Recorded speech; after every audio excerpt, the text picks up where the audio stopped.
All right, are we live? I think we are. Hello all and welcome back to the Women's Football Chat Live. The Women's Asian Cup continues today. We're into the second round of matches in the group stage as Iran take on Australia. It's going to be really interesting to see these two sides in action today. Australia kicked off their tournament with a kind of stodgy 1-0 win over Philippines. I think it's the kindest way to put it. It wasn't the most spectacular game of football, but an important 3 points for Australia as they kicked off their host campaign. As for Iran, well, they lost against South Korea last week 3-0, but a South Korea side who also won 3-0 earlier today against the Philippines shows they're a much stronger level of opposition. Iran will be hoping they can do similar to what the Philippines did against Australia, make life difficult for them for a while, try and slow the game down and frustrate Australia in the same way the Philippines did, in the same way they couldn't really against South Korea. But yeah, I think it's going to be intriguing today to see how these two sides match up. I think you've got a Australia side where there is a fair bit of rotation in this starting 11. I think that will make it interesting to see how they play. The performance against the Philippines, it wasn't good enough. And I think, everyone in the Australia camp is happy to admit that it wasn't a good enough performance. There were moments where they really struggled to break down the Philippines' low block. It's what you'd expect, really, from Montemurro and this Australia squad. If you think about the way Montemurro sides have played historically, if you think about the way that some of these Australia players have played historically, it kind of makes sense that it hasn't exactly clicked. But there is some change in the lineup today. I think some of those changes will make the side more unpredictable, will make it easier to break down low blocks. So if Iran are going to line up in what looks like a 5-4-1 today, perhaps Australia have the players on the pitch on this occasion to be able to unpick that defence and create opportunities. Well, let's dive into the lineups then. It is Iran taking on Australia, but Iran the designated home side for this fixture, so we'll begin with them. A 5-4-1 for Jafari's team, and we'll start in goal. Yekte in between the sticks, a back five of Motavale, Hamoudi, Imani, Amane and Ramazanizadeh. And then across the four, Beheshet, Ganbari, Sabali and Shaban, and leading the line it is Zolfi. Now, I'm interested to see, I think it'll probably be Zolfi deeper, and Ganbari leading the line. We know Zara Ganbari is the player they're going to try and pick out in attacking areas, the player they're going to try and make the ball stick to, from which they can then play off. She was so important for them throughout the qualifying process. But I think where they really struggled on Monday was getting the ball into Ganbari, because they were struggling to play out, and because she's a lone striker, even if she could bring the ball down, she doesn't have much to play off, so it's hard to make the ball stick up there. What we saw really work really effectively for teams like the Philippines and Bangladesh against China was having more players forwards, which would allow you to have players then be able to combine attacking areas, hold the ball up and actually make it stick in somewhere that isn't your final third. And I do worry that Iran are almost too defensive, that they're going to get bogged down. If you've got a front two or front three, you've got players for your attackers to play off. And while, of course, there will be that support from Shaban and Behesht, it's going to be difficult to see them getting up there consistently. I think if they're going to deal with Australia today, it's going to be a compact 5-4-1. So that would be my concern, is whether they can find someone to play off Ganbari. They couldn't do it against South Korea. It's a big reason why every time they won the ball back, it's going long. They're looking to find Ganbari either in the air or go into her feet. Every time they're playing that ball, and it just didn't really come off. And it allowed South Korea to keep winning the ball and keep pushing high. And Iran offered very little in terms of attacking threat. As for this game, again, we saw how much Australia struggled against the Philippines to break down that low block. If they can play like the Philippines did in that game, Iran, I think it gives them a great chance of coming away with perhaps only a narrow loss, or perhaps potentially even a win or a draw. Now, again, their attacking play is going to have to be considerably better than it was against South Korea, but I think it is a different opponent. I think Australia will be slower, which does make it easier then to deal with the low block. If we think about, or to play a low block against a slow team, we think about South Korea, they moved the ball quite quickly, made it quite difficult for Iran. They were getting stretched quite easily. And we saw, obviously, the Philippines were brilliant against Australia defensively, were opened up earlier today by South Korea. So I think it will be a different game here for Iran. I think for Australia, it is an opportunity to regain a bit of faith in them. I think the first game wasn't great. I don't think there was a load of I don't think a lot of people are coming out of that with loads of belief and loads of confidence. I think especially when you look around the tournament, and Japan were fairly comfortable in their victory. We saw a fairly easy win for China in the end, though Bangladesh made it quite difficult for them. North Korea did well. South Korea have done well so far. I think if you are an Australia fan, you're looking around at those games, you're looking at how narrow and how sort of unenthusiastic I think that first game was, and that would be a slight concern. Let's take a look then at the Australia team today, the hosts of the tournament. A 4-3-3 again for Australia. In goal, Lincoln keeps her place in the side, with goalkeeper injuries still plaguing the Aussies. In the back four, it's Carpenter, Kennedy, I believe, or it could be Rule. Either of those can play midfield or defence, but I'm going to think it's Kennedy and Hunt, with then Nevin at left back. In the midfield three, then Rule, Sayer and Van Egmond, and a front line of Mary Fowler, Caitlin Ford and Sam Kerr. Quite a lot of changes in this side then. Catley coming out of the team, replaced by Courtney Nevin. Change at centre half as well, with Kennedy coming back into the side. Rule in there as well. A rest in midfield for Katrina Gorey. Quite a lot of players rested. But I don't think it's necessarily a bad thing. I quite like some of the options that they've got. But yeah, Claire Wheeler, obviously, with also another player that was dropped coming into the side is Sayer. I think that will give them more in attacking areas, someone who can unpick defences. And then Fowler on the wing, coming in for Raso, giving them a little bit more dynamism, a little bit more unpredictability.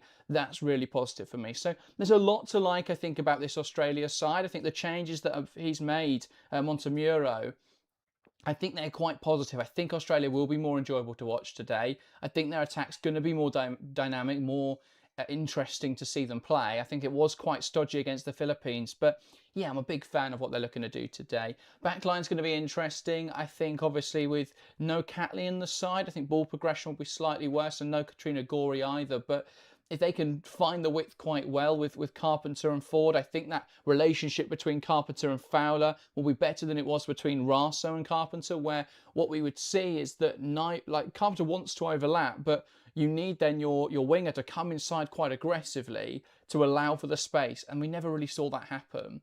But with Mary Fowler, we know she loves to drive inside with the ball. At times, she almost wants to be that second striker. So I think we'll see more of that today. I think we'll see Carpenter with more space to attack into. And if they can do that, they're going to get crosses into the box. And we saw how effective that was against the Philippines. I'd very much expect it to be a similar case today. They've got that height advantage. You've got Sam Kerr in the penalty area. Aim for her and you're probably going to score. So, yeah, I think it's an interesting team for Australia. But I think the rotation makes them arguably better. While perhaps the quality of player, or at least the reputation of player, is probably slightly decreased because you're taking out some big stars, Katrina Gorey, Steph Catley, Hayley Raso. I think for what Montemuro wants his Australia side to do and how he wants them to function, I actually think this squad will be more closely suited to how they want to play. So, yeah, I'm intrigued to see how they get on, but I think this is going to be a much more enjoyable watch for Australia than they were on Sunday. I think it was quite stodgy, quite difficult at times for Australia. I don't think they moved the ball quick enough at all. I think there were a lot of moments where they'd win it high and you'd think, oh, maybe this is their go moment. Couple passes here and they can break in behind, but they knock it back and they'd slow it down. And yeah, I think we were hoping to see Australia in a bit more free-flowing state. I think if they can use those attacking players they've brought into the side for this game, if they can pull apart the Iran defence, that's going to give them space to attack into. It's going to give them those pockets that they want. It's going to give them space in behind as well. So we'll see how they play. I mean, Iran are going to be very deep. So Australia have obviously got to account for that. But we saw them, and I think obviously we saw them struggle against the Philippines, but we know they've got the players in the squad to be able to achieve that. I think the change they've made do make them a more enjoyable team to watch. I think they've got more players now who can unpick opposition defences with greater ease. Right, both sets of players out onto the field. So let's get into predictions then. Iran again taking it's a national anthem for both sides. But yeah. Prediction time then. Get involved in the live chat. Let us know your scoreline predictions. I'll do mine in a minute. Got no Harry to turn to today. We will get into predictions, but if you're watching along, want to get involved, let us know your scoreline prediction in the live chat. As for my prediction, Iran taking on Australia. Obviously, Australia now need need quite a few goals to put themselves top of the group. Jeremy mentioned this earlier. If Australia don't score 6, a draw in the Korea games mean Korea win the group. Well, yeah, I mean, that would be very interesting, of course, and that's where perhaps I said in my preview that I could see South Korea topping the group and Australia second.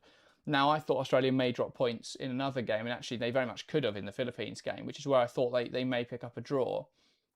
Or they may lose 2 points now. They ultimately didn't. They did well to win that game, but yeah, I could see them finishing second in the group. I think obviously they'd need to win 5 or 6 by 5 or 6 today to put themselves top of the group. That I just don't see happening.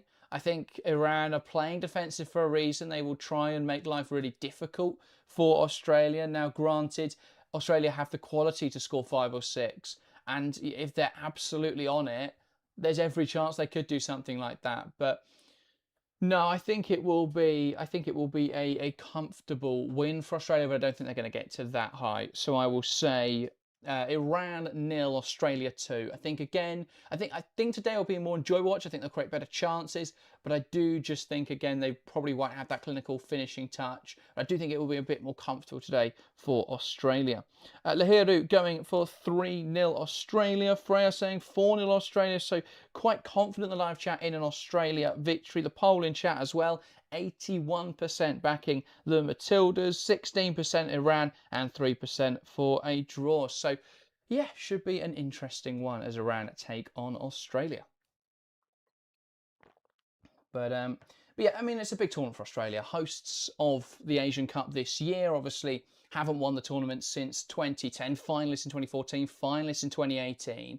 We've seen a lot of the rhetoric coming into this tournament that they're at home. It's likely the last Asian Cup for a lot of their key players, your Sam Kerrs, your Steph Catleys, Caitlin Ford, Katrina Gorey, Hayley Ross. So for a lot of the core of this Australia team, it's going to be difficult to envision them being at the next Asian Cup. And a lot of them weren't in the side who won 2010. It was only Sam Kerr, I believe, who was 16 years old at the time, who was in that 2010 edition. So for Australia, it is really important they claim glory. Obviously, they were involved. They hosted the 2023 Women's World Cup. That was incredibly strong tournament for Australia. Got to the semi-finals of that edition. And they want to kick on. They want to win this competition. Now, the first game wasn't perfect. The first game was far from perfect. But I do think the Montemurro appointment overall should be quite a positive one. Should put them in the right direction. Jeremy's saying 4-0 Australia. Mr. JM, welcome to the stream. Going for a narrow 2-1 win. And Lahira has changed it to 1-0 Iran, maybe. Well, we'll see what happens there. I mean, Iran could pull off an upset. They want to put themselves in a position as well, Iran, today, where a victory over the Philippines could see them progress. At the moment, a -3 goal difference. If they lose heavily today, then their chance of progression, obviously, are very limited. And only a 1-0 loss today, and then if they can beat the Philippines next week, that would put them in a position where they could finish third and potentially qualify then for the knockouts. We're thinking about some of those other groups where we've seen tighter matches. India only losing 2-1 in the last moments of Vietnam. That puts them in a decent position with only a -1 goal difference at the moment. Now, granted, they've still got to play Japan, and that will be very difficult. But a lot of teams are in that position now in third place, where they've got a stronger goal difference than Iran. So Iran have got that to bear in mind as well. Obviously, the Philippines now at -4 after losing 3-0 earlier today. If Iran can keep it to only a 1-0 loss today, that would be really strong. Obviously, a draw as well would help their chances massively, but that is a much tougher ask against this Australia side. Again, though, we saw Australia struggle somewhat against the Philippines. If Iran can execute that game plan to the same ability that the Philippines did, I think that puts them in a position where they can compete today. They could even get a result against the hosts. But it's going to be difficult for Iran, very much so. Again, watching that game against South Korea on Monday, they didn't make that ball stick to Zara Gambari. They didn't have the players in the final third to combine with Gambari when they did get the ball forwards. So I think it was very difficult to watch. And obviously South Korea are a really strong side. G was on her game as we'd expect, and they've won both their matches 3-0 now, which makes life difficult for Australia. Most of the players then taking their places on the field are about to get underway in this second game now, of the second match day of the Women's Asian Cup. South Korea kicking us off this morning, beating the Philippines 3-0, puts them top of the group for the moment. If Australia can win by 5 or 6 goals, they could climb to first in Group A. But it's going to be a tough ask against an Iran side who are going to sit very deep in the field. We're hardly saying 4-0 Iran. That's one hell of a prediction.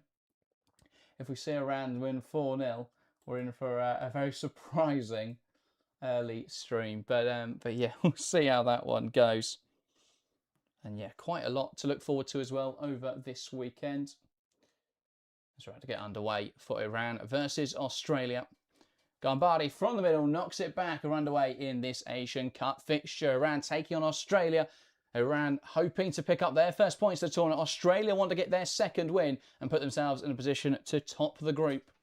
Of course, topping the group is really important for seeding as well. I believe top of this group plays third of either B or C. Whereas if they are to finish second, they will face a much tougher opponent in the next round.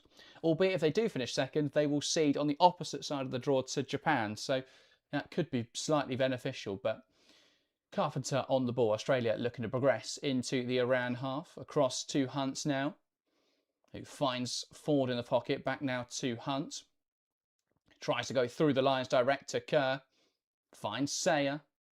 And now Rule out towards the right-hand side. Strong challenge from Shaban. Forces it backwards. And so it's Rule again. Now Hunt. Surveying her forward options. Back across to Charlize Rule. Hunt. Ford here drops into the half space. It's going to be forced backwards, wriggling her way inside now, though. Great drive from Caitlin Ford. Across to Sayer. Back to Ford. Has options in front of her. Felled on the box, on the edge of the box. And that's a free kick in a great spot now for Australia. And Ford there, difficult season. I don't think she really showed what she was capable of in that game on Sunday either. But this a much more encouraging sign. Dangerous drive inside. Draws the foul there from Sabali. And a free kick on the edge of the box for Australia. Now, I wonder who will be over this. We saw, obviously, Catley, I believe it was, taking set pieces the other evening. They do have Mary Fowler on the pitch now, though, and it does look like Fowler is the one to step up over this. It's one of those where the proximity to goal is so close, it's difficult to get it up and over, but then get it back down. Because you've got to get it over the wall. I wonder if they may just go to the outside of the wall here or try something different because it is quite close proximity here. Van Egmond and Fowler then, the two players stepping over it, discussing how to make the best of this opportunity. And it will be Mary Fowler to dummy it. Van Egmond to take, fires to the bottom corner around the wall, but a good stop from the goalkeeper Yekte. Got down to that one well. And denies Van Egmond. But Australia, they're trying to think outside the box. Realise the likelihood of getting that over the wall and in the goal was going to be difficult. Curled it round the wall, though, and forced a good save out of Yaktai. Ball goes direct. Australia picking up on the loose ball. They can look to play forwards once again. Hunt. Back now with Lincoln. Here's Rule. Hunt again. Looking for the forward option across now to the right-hand side. Kennedy dropping into a back three here. Ruled. Now Hunt. Ford drops to receive. Back to Hunt. Now with Rule. So a slight system change for Australia today. Bringing Nevin into the side, what they're looking to do is build that situational back three with Kennedy dropping into a centre-back position and then both full-backs getting forward, allowing then the wingers to come inside. Now, it's quite interesting. What we're seeing at the moment is that everyone seems to be vacating that central area because you've got Sayer pushing forwards, you've got Kennedy dropping into almost at the back line, and Van Egmond pushing forwards as well. So you've almost got a line of 7 for Australia, and then 3 more defensive players. And not quite at the moment being able to progress very effectively. Here is Lincoln, as again an Iranian long ball is picked up and recovered by Australia. Nevin across the back line. Here's Rule. Back across to Claire Hunt. Again, surveying her forward options. Rule back across to Hunt.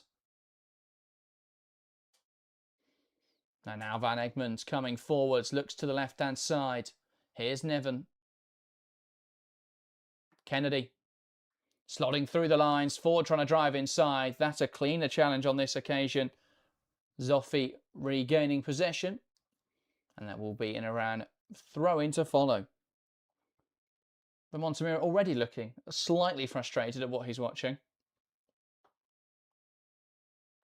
I don't think he was particularly happy on Sunday with the fact they dominated the game in terms of possession. I think they had about 80% of the ball. But they did very little with it. Struggled to penetrate effectively. Throw in for Australia. And that's been horribly misjudged there by Zolfi. Saw it out of play, but throw in given the other way. Ford. Trying to come inside. Caitlin Ford stops in her tracks and the ball then hooked off the pitch.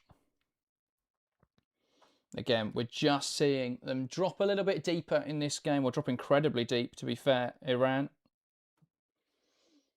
Hunt. Back across to Rule. Now Carpenter playing a little bit deeper here. Ellie Carpenter, Fowler on the touchline. Wants to come inside. Now Carpenter can come forwards into Kerr, back to Carpenter. Lovely triangle there in the wide space. Fowler delivers. Headed on in there by Aminé. Give and go between Nevin and Ford. Ball cut across the box. It's saved and cleared away by Aminé. Imani on hand to clear her lines. Gambardi can't make the ball stick though. And an offside flag up regardless. I think it was Caitlin Ford who may have just crept into an offside position in that sequence. Or it may have been Courtney Nevin as they combined. Either way, flag up for offside.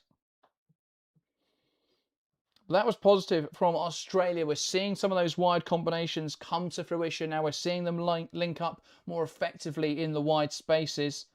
And if they can continue doing that, it puts them in good stead. And Iran with this free kick now, of course, after the offside. It's very negative from Iran. It's what we expect. It's the same way the Philippines tried to play on Sunday. And ultimately, I think the Philippines are quite happy with that result. But it's going to be on Australia today to draw Iran out. Draw them out into the Australia half. Create that space to attack into. We think about how England played against Ukraine on Tuesday evening. Ukraine did a very similar thing. Dropping deep, sitting on their goal line. What England did very effectively in that match, though, was that the first half was stodgy, the same way Australia's was against the Philippines. But they made changes, England, and they were a lot more positive, a lot more aggressive, and they struck on Ukraine's weaknesses better. Kerr pulls wide to receive the ball in the channel. One high up the pitch here. And Iran will look to break that forward pass, though. Not coming to much there from Hamoudi. Play breaking down. Here's Rule. Carpenter. Wide to Fowler, back to Carpenter. Lovely give and go on the right-hand side. Space for Carpenter to drive into. Shifts it wide now. Sayers pulled into this wide position. Loops it into the box. And what a goal! What a goal there from Amy Sayer. Picks up the ball on the right-hand side and lifts it towards the back post. Misjudged by Yektai. And a really good goal for Australia to open up the scoring in this game. It's Iran 0, Australia 1. And that's a really well taken goal. More of a cross than a shot. I think Sayer would happily admit that. But it just dips into the goal there. A really well taken goal by Amy Sayer. Put the ball into a dangerous area. And Australia take the lead in this Asian Cup game. And again, sometimes you just have to put the ball in the area. You've just got to make the goalkeeper think. That's exactly what Sayer does there. Loops it into the box. Was likely looking to pick out someone like Sam Kerr in the area. Instead, though, just looping it over the goalkeeper, and Australia have the advantage in this game. Nigel went to the stream, says joined right on time for a goal. Yeah, indeed. Welcome, Nigel. Perfect timing. Just as I was speaking about Australia potentially getting stuck in that same rut of being a little bit stodgy and struggling to find a way through, Sayer comes up with something a little bit magical as Australia take the lead. But now they've got to kick on. They scored early in that Philippines game. They never really kicked on from that moment. They've got to kick on now. They've got some goal difference to make up on South Korea. They don't want it to be a position where a South Korea draw next week is feasible. They need to put themselves in the position where they top the group going into that game on Sunday. Rule. Now Lincoln. Hunt. Goes down the line into Nevin. And now Australia moving it across the back line. Kennedy. Sayer lifting it forward. Sam Kerr will get there. In behind. Dinks the keeper. Wide of the mark. Nice move again, though, from Australia. And those gaps are appearing in the Iran structure. It's really strong stuff here in midfield. The ball in behind is perfect from Van Egmond. And Kerr immediately knew she'd got that dink wrong. That really should have been 2-0 to the Matildas. Brilliant pass from Van Egmond. Great movement from Kerr to split the centre-backs. Just couldn't quite provide the finishing touch in there. Cleared away convincingly by Imani. Good defending from Carpenter to recover possession. Referee's got a decision to make here as Gambari goes to deck. Nothing given, and Australia coming forwards. Kennedy. Now Hunt. And here's Van Egmond. Bringing the ball forwards again. Tries to slot it through the line. Still coming forwards after that challenge from Sabali. And now possession back with Iran. Trying to squeeze it in this wide channel. But Zulfi carrying that off the pitch. And play will now be stopped. As Behesht is down. Just appears to be something with the left shin there. It's what she's clutching. It does seem to be in a fair amount of discomfort here. Kennedy offering assistance. But it was just in this challenge then. Van Egmond tried to play it through the lines. Just caught Behesht in the aftermath there. Trying to regain possession. Wasn't too much in it from Van Egmond. That's why the referee didn't give anything. But it does look to be a painful one here for Behesht. Jamie says, good start for Oz. Yeah, I think they have moved the ball a lot better. I think Sayed is giving them something different in there. I think having two overlapping fullbacks is... I think it's making them more enjoyable to watch, Australia. My intrigue will be how this perhaps adjusts across when they bring back some of those key players. Does Catley come back in at left back and play that more attacking role? Do they bring Catley in at centre half? That will be a big point of debate. But I think you're coming back in at left back, but then you don't get the same attacking threat that we've seen from Courtney Nevin. So that's going to be a point of contention, I think, for Australia. You'd think Gorey would come back in for Sayer, offering quite a similar skill set. Interesting now to see whether they do bring Wheeler back into the side or whether they look at how Kennedy's dropping into the back line. Granted, it's only been 12 minutes, but look at how she's dropping into the back line, forming that back three, and how it allows the fullbacks to attack more. That could be something they look to use again in this tournament, and so we could see more of Kennedy in that defensive midfield position. But I think the other thing to bear in mind is the way Australia played against the Philippines.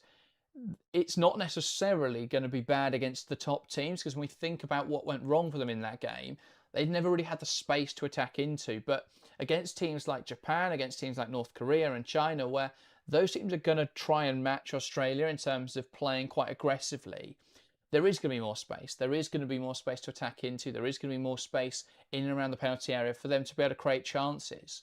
So it's not necessarily a necessity that Australia change that shape for those kind of games. But it could be that they go that way later in this tournament. This has been a much stronger first quarter of an hour almost than what we saw at all in the Philippines game. But yeah, we'll see how they go. Thrown on this near side then for Australia. Nevin trying to find Sam Kerr in the box. It's cleared away by Imani. Now Kennedy knocks it wide. And here's Mary Fowler. What can she come up with? Goes to Carpenter, back to Fowler. Wants to come inside now. Slots it through the line. Sam Kerr takes a touch, a turn, and the shot blocked. And out for an Australia corner. Again, Kerr finding that pocket of space, pulling into the channel. to receive it and trying to turn and shoot. Just couldn't quite get away. It's good defending from Imani, who's been immense so far, it has to be said, dealing with Sam Kerr quite effectively. But she is starting to get on the ball more now, and you've got to nullify that threat in this game. Australia with the corner. Ball delivered in towards the front post, and that's nodded away without issue by Iran. Now Australia bringing the ball forwards again. Ball into the box. Ford now competing at the back post. Has the support of Sayer. Puts it in there. It's flicked on wildly, and that could have been an own goal, but it will be a corner.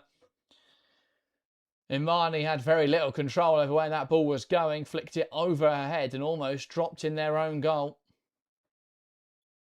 Australia dominant thus far. Really dictating the manner of this game.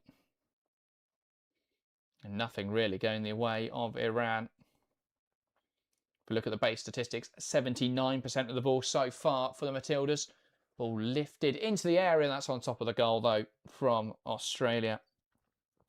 But 79% possession has been utterly dominant. And 4 shots to 2. Iran yet to really get out of their own half. And well, this could have been another goal for Australia. A wild attempt there by Imani to deal with that ball. Almost spelled disaster. Iran launch it long again. It's Kennedy with the assertive header forwards. Ford now finding the space to drive into. Wants to run here at the fullback. Cuts inside. Caitlin Ford lifts it into the box. Imani gets up to it well. Here's Carpenter. Fowler comes inside. It's Sayer. Wide to Carpenter. Fowler tries to go through the lines again to Carpenter. Not really the space to pull that off, though. Cleared away by Iran. And now Iran look to come forwards. And Robert Williams on the stream says, where can I see the match? If you are an international audience, the game is live on YouTube, so feel free to watch that as well as watching this stream. If you're in any of the countries hosting the tournament, they do all have specific broadcasters.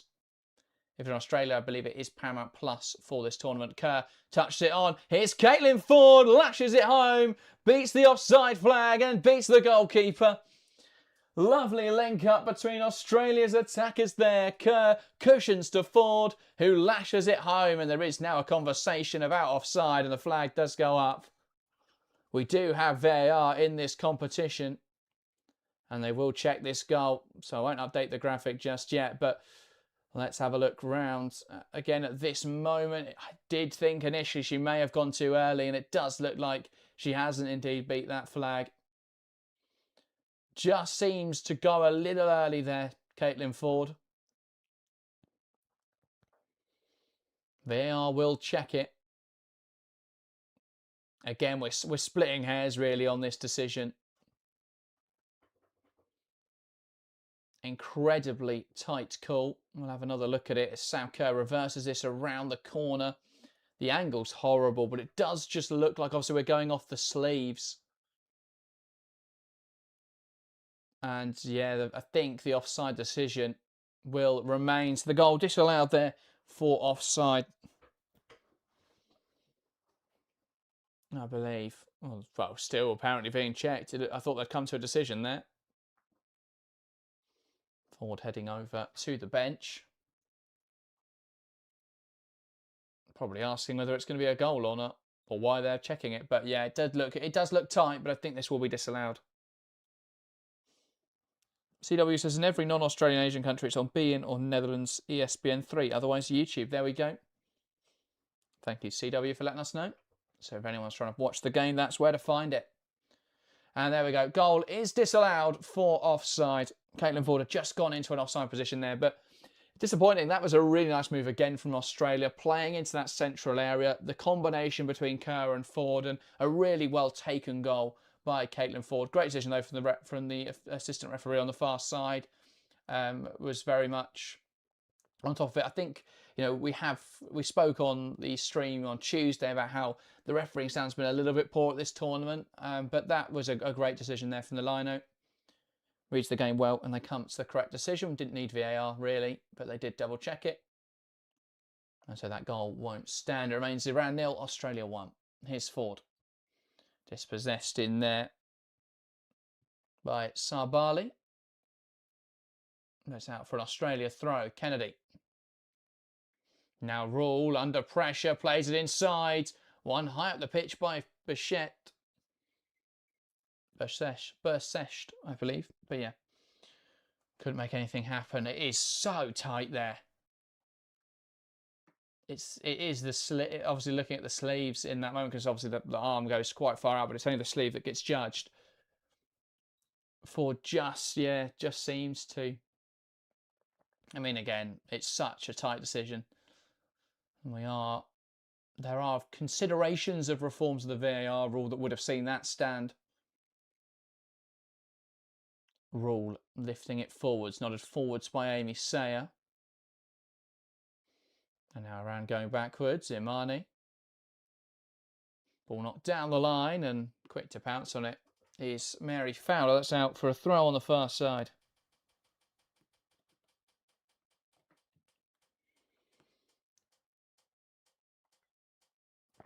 Ball goes down the line. Carpenter knocking it out of play.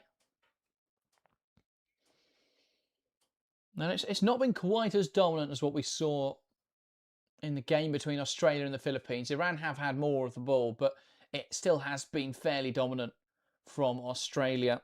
79% possession thus far, 88% pass accuracy. Slightly lower than what we saw them have against the Philippines, or by about 6%, I believe. And Iran's is much higher than the Philippines was. The Philippines just cleared every ball forwards. Never really looked to play. Nevin goes down the line. Ford on the touchline, carries inside. And that's a really good challenge in there from the recovering Motavali. Hunt.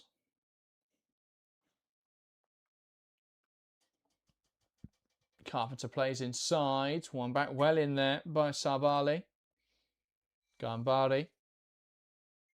Now Hamoudi tries to play it forwards, looking for Zara Gambari. Can't quite find the pass though. A good challenge from Shali's Rule. And now Australia carrying it forwards. Hunt. Into Kennedy.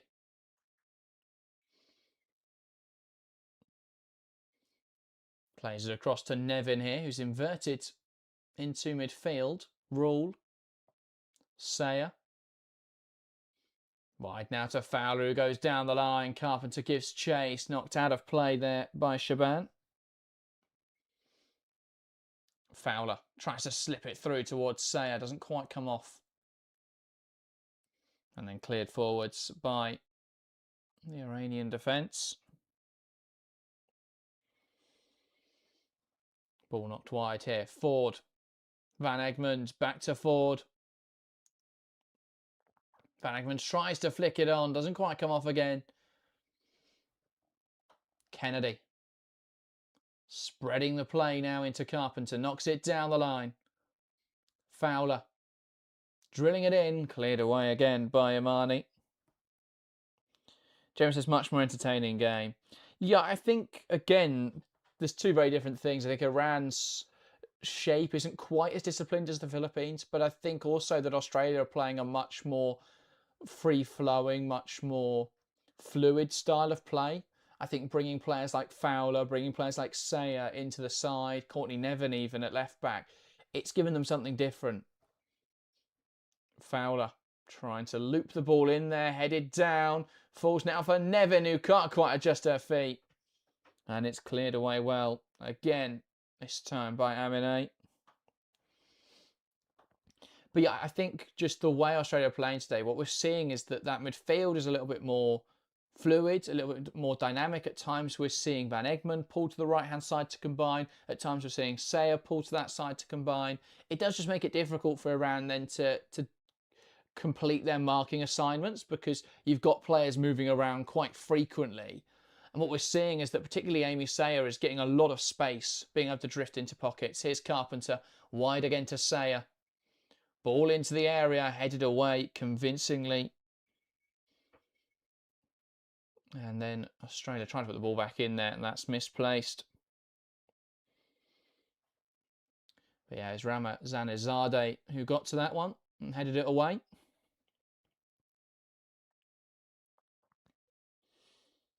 Can we ask where to watch if in the Philippines? Apparently beIN, according to CW, beIN Sports. I'm fascinated by these lanyards that all the managers have got, where I don't know if it's just the design of the lanyard or whether Montemurro has started a fashion trend, but I noticed it on the first Australia game where Montemurro, rather than having the lanyard around his neck, had it around his body. So it's going under his arm. And the Iranian manager doing it as well, Marzi Jafari. Fascinating stuff. Here's Kennedy. Van Egmond spreads the play. Ford now isolated against the fullback Motabali. Support coming from Omani, but nothing to help Ford, who puts the ball into the box, and it comes to very little. Comfortable claim for Yekte, who, to be fair, despite Australia's dominance, hasn't had to make too many saves yet.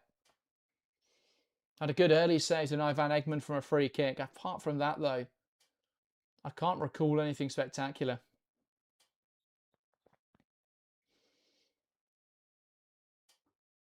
But yeah, again, Australia will want to get more shots. So I think that's one of the biggest criticisms of them in the Philippines game was that they didn't really get enough shots. When the shots they did take were fairly speculative. Coming forwards again now, though, the Matildas. Kerr combining. Can't quite find the final ball, though.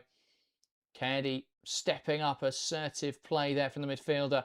Ford lifting it over the top. Kerr tries to get there. A mess from Yekte. And there on hand to steer it home is Mary Fowler. A ball into the right area caused confusion. And while Kerr couldn't quite get her head to it, it was Mary Fowler on hand to steer it home at the back post. Iran 0, Australia 2. Yekte down in some discomfort. I don't think she made any contact with any of the Australia attackers. It just seems to be that she stretched something there in her leg. But it's great here from Kennedy. Works hard to win the ball back. It falls for Caitlin Ford, and it is a really, really well crossed-in ball, really well delivered ball into a dangerous area. Kerr tries to get her head to it, can't quite make the contact, but Mary Fowler making the supporting run. And the Matildas double their lead in this game, but that's got to be better from Yekte. It's a ball she should claim with ease, really. I think the problem is she judges it so late because she's expecting Kerr to reach the header, so she's up high for it. Comes low to collect, and it's just misjudged, really. VAR are checking that goal. So I'll put the VAR graphic on if I can work out how to do that. It's been a while since I've live streamed by myself a game that has VAR on it. Here we go. Isn't that great? They are checking that goal. Australia celebrating it. They are in no rush to allow this to be disallowed and have another one chalked off. And Yekte, the Iran goalkeeper, getting treatment as well. As VAR checks this goal, I don't think there's anything wrong with it. The question will be whether when Kerr plays the ball, because there's no offside there on Kerr, and the decision is a goal, it would have been when Kerr plays the ball, is foul in offside position, but I think there's such a touch from the goalkeeper, and there's a lot of defenders in there anyway. No way that was going to get chalked off, so we can do a check complete, and then goal given. Oh, hang on, it's below that one. There we go, a goal for Australia. Mary Fowler finding Australia second in this game. They did. They've had 3 in the back of the net so far this game. Ford's goal, though, chalked off for offside. This one, no issues with. And so Australia double their advantage. Impressive stuff from the Aussies thus far. And Fowler across to the sidelines to receive some feedback from Oddsomiro, probably some praise, you would hope, after that goal. Worked hard to stay in that position, easy enough here to just linger on the edge of the box, but got into the position there to take advantage of the mistake. Was on hand to turn it home. Great work from Mary Fowler as Australia double their lead. And Yekte does get back to her feet here, does seem to be recovered. I think she's just pulled something there in her upper left leg when she stretched to reach that, or try and reach that ball. We made a bit of a mess of it, and Australia capitalised fully. Jeremy says a 6-goal margin could be on. Well, they're on track for it, Australia. 2 in the first half an hour to play. If they could keep up this scoring rate, they would hit 6. And it's kind of what they need at this stage, Australia, to put themselves back in the driving seat as we go into that final group game on Sunday. Australia taking on Korea. I mean, South Korea have also looked quite impressive at this tournament. There's every chance they would win that game, and so today's result, or today's scoreline, wouldn't matter too much.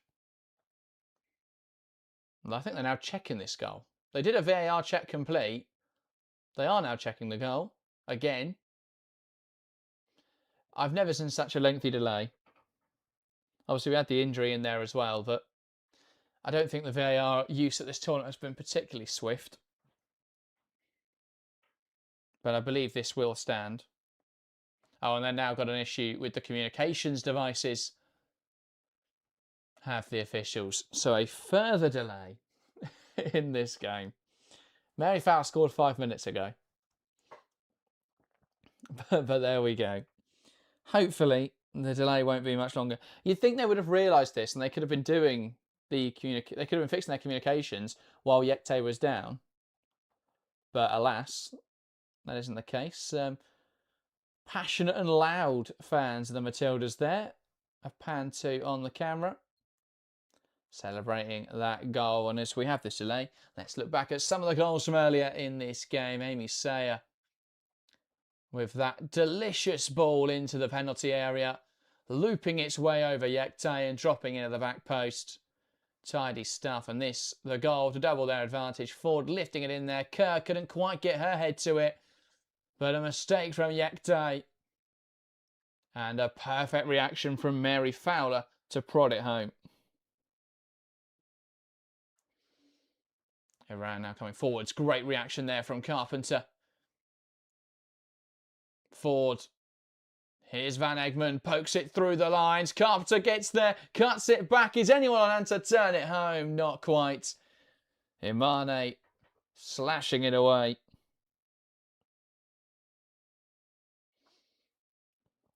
Nigel says the people who are against VAR existing having a pint over this delay.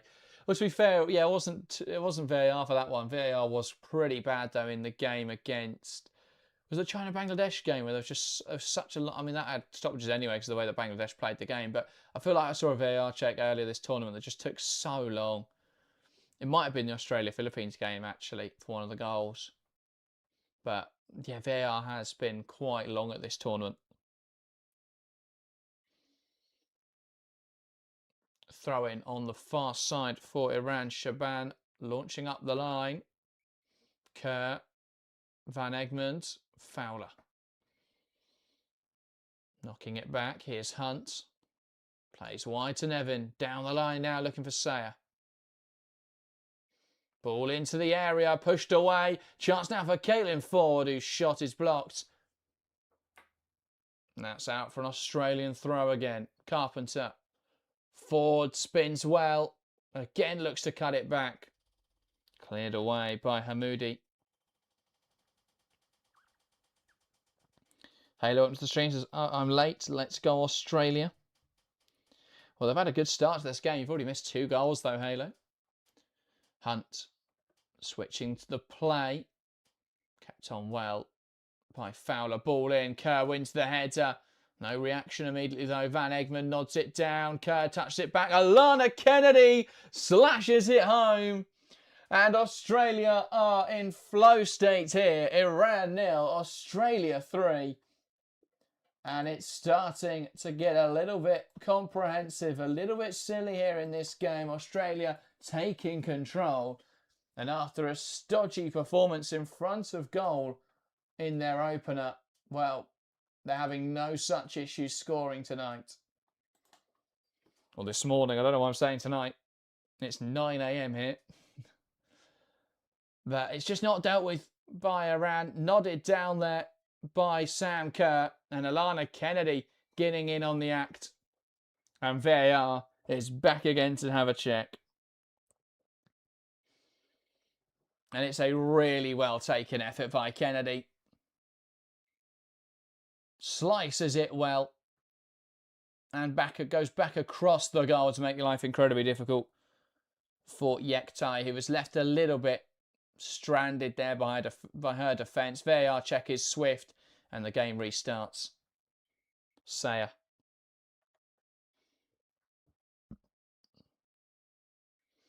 Van Egmonds touches it back. Hunt into Rule.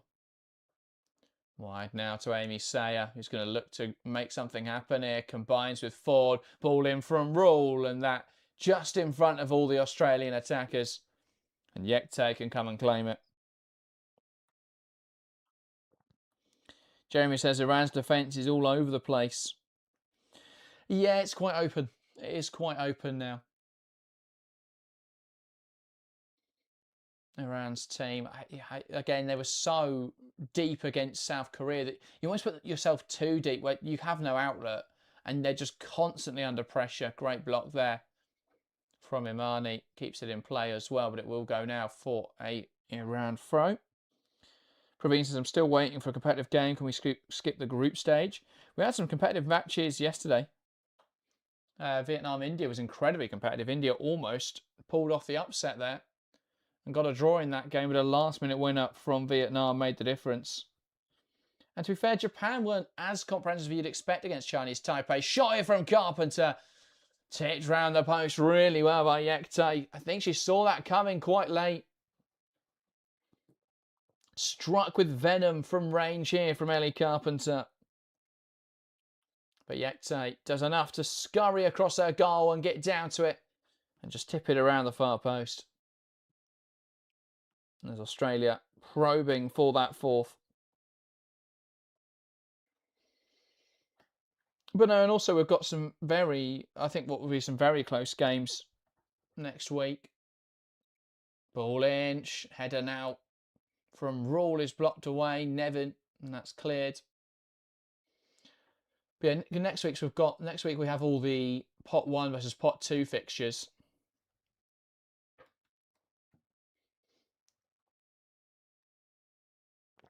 So, Kato asking, Alana's goal cancelled, was it?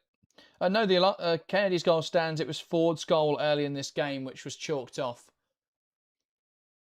Ball into the box towards Ford at the back post, who chests it down. Now Rule hooks the ball into the box. Van Egmond heading it. Cleared away. Here's Fowler. Tries to bring it down. One back in there by Kennedy. Fowler. Across to Nevin. Ford. Rule. Here's Caitlin Ford. Carpenter. Hooks it in there. Kerr brings it down. Can't quite find a teammate. Great work to get back in there from Shaban. And Iran looking to clear that ball away. Just need now to get into the half at 3-0. It's already looking like it's going to be a difficult game for Iran and, well, Australia. They know the requirements really is to get to 5 or 6 today. Put themselves in pole position in the Group A. It would just give them that security of knowing a draw would be enough on Sunday against South Korea. I do think the way that they've done all the groups is a little bit disappointing because you've got all of the pot 1 versus pot 2 teams of how it's seeded. All of them meet in the last match day.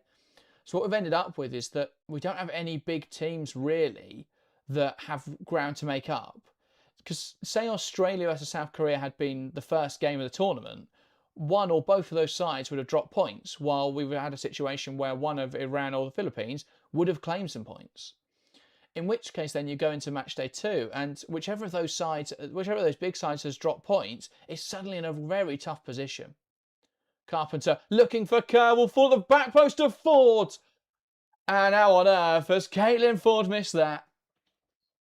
It's not been her season in front of goal, and that is a great summarisation of what's going wrong. Brilliant delivery from Carpenter. Full stretch Kerr can't get there. And it is good defending from Amane to make her life difficult. But Caitlin Ford just hooks this up in the air.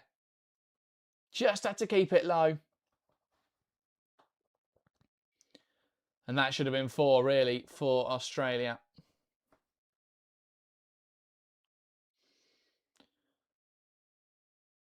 And Iran looking to come forwards. That's a speculative ball up the line, though, from Gambari. There's just no support up there. It's basically a 5-5 formation for Iran.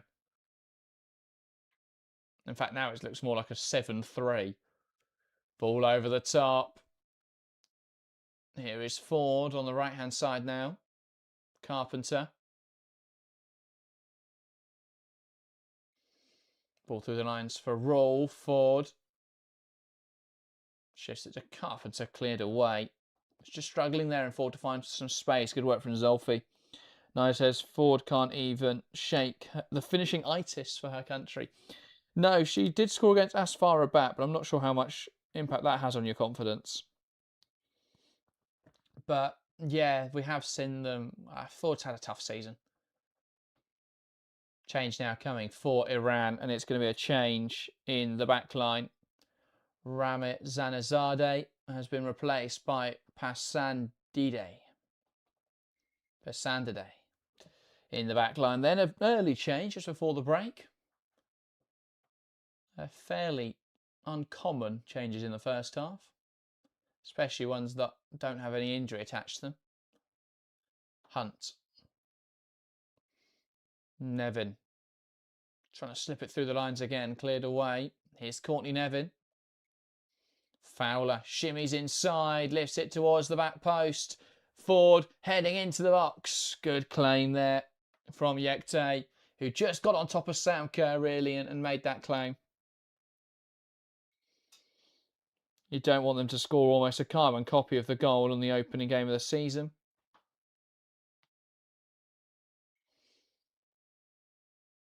The opening game of the tournament, sorry, not the season. Where Ford headed it across to Kerr to score the opening in that game against the Philippines. The opening and the only goal in that game against the Philippines.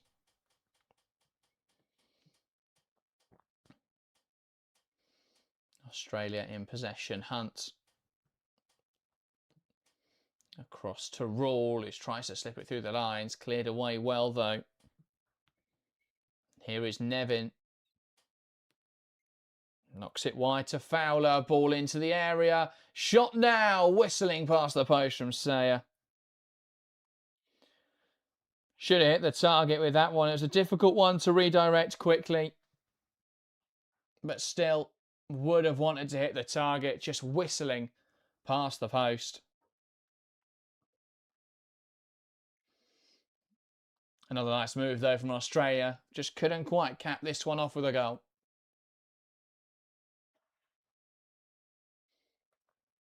Ball forwards, brought down brilliantly by Zara Gambari, but asserted defending from Charlie's Rule to win it back. Here's Kennedy now. To the right-hand side, Ford in space, plays it early to Kerr, who tries to nick it past the keeper and does so. And Australia have a 4th in this game.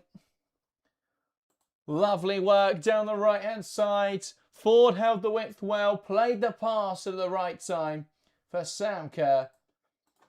And it's instinctive goal scoring from Australia's number 20. Really nice play. And that move capped off excellently by Sam Kerr, who just trickled the shot past the goalkeeper. It's a great ball from Ford. Has Kerr gone a little early there, potentially? VAR's going to have a look. And just chops it back there across the goalkeeper. Really, Yekte should do more, as it just bobbles over her right foot, her sweeping leg. And VAR will check this goal.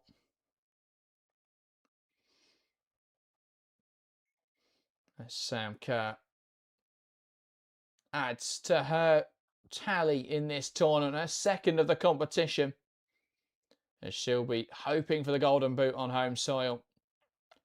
But VAR might be about to take this one away from her.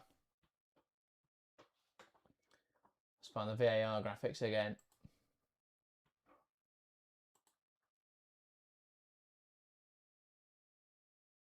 And Montemiro is watching it on the subs bench there. He's made his decision. Well, actually, he looks like he's grimacing. And VAR has disallowed the goal for offside. Check is complete. The goal won't stand in this game. Kerr just drifted into an offside position there. So the scoreline goes back to 3-0 Australia. And I mean, it does look offside. Again, it's similar to that forward goal. We're splitting hairs, but she just drifts there into an offside position to Sam Kerr. Here's Carpenter. A pull back there on Carpenter from Hamoudi. Free kick then. Or throw-in, sorry. Has been given as a throw-in. Here is Charlie's rule. 7 minutes of additional time as well in this first half. I missed that in all of the VAR drama. We will have another 7 minutes of action in this first 45. Again, another lengthy period of stoppage time. That was expected, though, after the multiple VAR checks and the goalkeeper being down for a while. Tamer says, can you give me a shout out? Just depends what you do. But if it's just Tamer, welcome to the stream, then there you go. Lucky says, why not play this one in the summer? How are you watching this? It is on YouTube for international audiences, so that's where I'm watching it. And the summer would be quite difficult. That's our summer is the Australian winter, so I think I don't think it gets to freezing in Australia, but it's not exactly the kind of temperatures you want to play a major tournament in. Cleared away in the box there. But also for obviously it's traditionally held in a lot of Asian countries, which are hotter in the summer, I believe. So that is a factor as well. Obviously, the men's Asian Cups usually played in that January period, similar to where we saw AFCON played this year in the men's game. Women's Asian Cup, though, has been, well, it's a tournament that is dotted throughout the year often, but it does tend to be in the first half of the year. This edition in March, obviously, we were supposed to have the women's AFCON kicking off immediately after this tournament, really, but that has been delayed. Morocco citing fears over the temperatures, over the conditions. Which makes sense. I think it's always going to be difficult to play that tournament in March, April, but we'll see what happens there. Carpenter carrying it forwards. Just poor, really, from CAF that they couldn't organise that tournament better. Hopefully we'll have a WAFCON at some point this year, though. Pull down the line from Carpenter. Caitlin Ford cutting it back. And touched on by Emane. Here's Hunt. Takes aim. Good save there from Yekte. Cushions it down. And the delivery from Nevin trying to recycle it. Cleared away at the front post.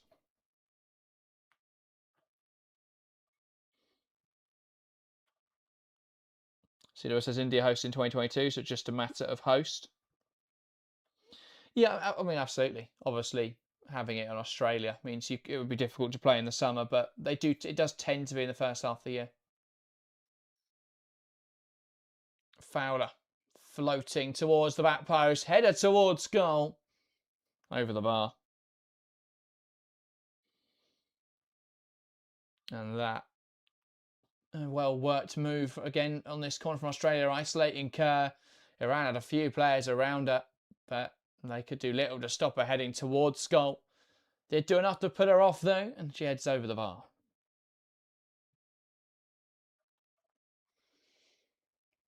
As the time ticking away here towards the break, Australia, well, they've had the ball in the back of the net 5 times in this match. Only 3 have stood though.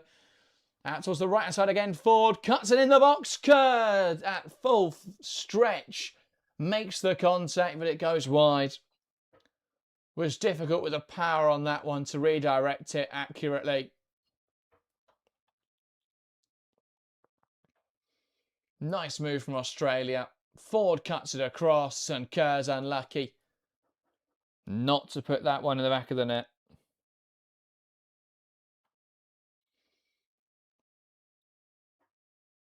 And Iran clearing it away. Here's Australia with the throw. Nevin. Hunt plays it across into Carpenter. Sayer, Carpenter. One back well in there.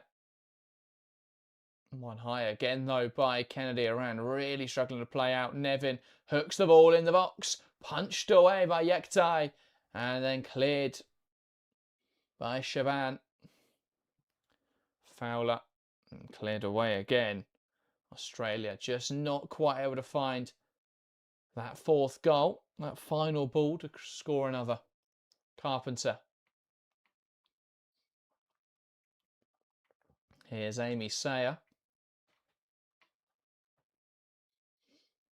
Carpenter.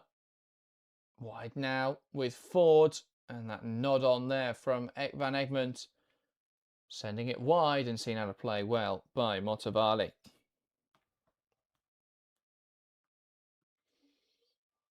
Just not able again there, Australia, to find that final ball. Van Egmond trying to redirect it to a teammate. Couldn't quite manage it. As we tick down towards the half. Iran, they need to keep it this low if they're going to have any... They need to not concede another if they're going to have any chance of progressing. Kerr. Ford inside to Kerr. Ford through the lines, and that's cleared away well by the substitute. Pansadide. That ball cleared again by Iran, now with Lincoln. Australian goalkeeper. Australia very high at the pitch here. Hunt wants to play forward. And the referee calls time on the first half. It's Iran 0, Australia 3 after 45 minutes here. And it has really been dominant from Australia. Only 3 that have counted, but 5 in the back of the net. The goal was coming from Kennedy, Fowler and Amy Sayer. Ford and Kerr have also found the back of the net, both those chalked off. But it has been one-way traffic in the opening 45. And at the break, it's Iran 0, Australia 3. This has been a marked improvement from Australia on what we watched on Sunday. I think that Sunday game, they were very difficult to watch. They were very stodgy, very slow on the ball. I think that obviously we know that Montemurro enjoys or wants to play a very structured system, but I think what we've seen today is that there is a little bit more fluidity, a little bit more dynamism, and it is paying dividends. We're seeing Sayer pull wide, we're seeing Fowler come inside. We're seeing, I think actually Kennedy's done really well for 2 reasons, but one of those that she's dropping into the back 3, and that's just freeing up the fullbacks to attack and freeing them up to play in this sort of 3-2-5 type structure, where they've got the back 3, and then that you've got your 2 midfield conductors of Van Egmond and Sayer, and then you've got the wingers able to tuck inside a little bit, the fullbacks able to overlap. It's quite though. It's quite rotational in those kind of positions though, because we're seeing at times the fullback comes inside, the winger holds the width, the midfielder pushes up, maybe the midfielder pulls wide, fullback comes inside, winger drops or something. There's a lot of rotations, a lot of positional rotations. I think we're seeing this be a lot closer to positional play than I think we thought was capable in this kind of international environment where you don't have a load of time to work on those kind of tactical principles. But it is working quite nicely for Australia. I think the other reason that Kennedy's been really important is having someone at the base of midfield, because at times when she's not dropping into the back three, she is just pushing into that almost pivot role where she's just screening. And that's given them two things: someone who can recycle the play and pick up possession, and then look obviously to put the ball forwards and recycle the play, but also to be able to be there as a stopper. And actually Gambari is dropping quite deep to get the ball, so what you end up with is Kennedy swallowing her, and then the two centre-halves are quite free actually. So Australia have been really high in this game, and they've been able to be. Iran are incredibly deep, but Australia are stretching them very well. They're finding space in central areas. The two offside goals both came from really nice combinations. Or the first one did, but of central penetration, I mean, the first one was that combination in the final third. The second one, the Kerr disallowed goal, was forward breaking down the line and getting it into that central area. But the initial penetration came in those central areas. Then they stretched it wide. Then it's back in the box. And they are doing a very good job at the moment, Australia, of having frequent movement, frequent rotations, which make it really difficult then for Iran to track runners, and holding width really well. I think what didn't really work for them on Sunday is that a lot of the time if they were holding the width, it was too structured, it was too static.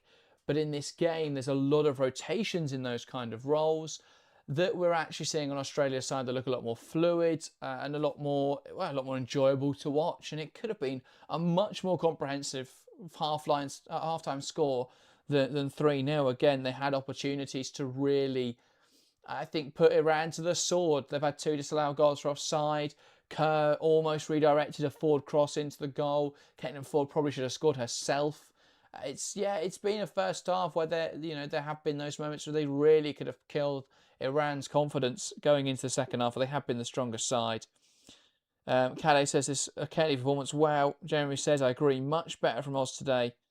They look good. Lloyd says, I'm pretty amazed that Ford, as a seasoned professional, still habitually scoops the ball when striking. Yeah, quite a lot of quite a lot of missed opportunities, as I say. But obviously Caitlin Ford scored that goal, and that was really well taken. But right at the end of, I think it was about the 30th minute, wasn't it? That other opportunity for Ford where it just fell to her, and she the back post, and she just scoops it up and over the bar. Might have been slightly later than that, but really should have done better with that opportunity. But yeah, Australia have had chances to kick on. Ultimately, though, I don't think they've missed anything particularly clear-cut, which I think is quite a positive sign. But yeah, I think there will be slight grievances with how they've with their lack of clinicality, I guess. But it's been a really free-flowing performance, I would say, from Australia. The creativity's been there on full display.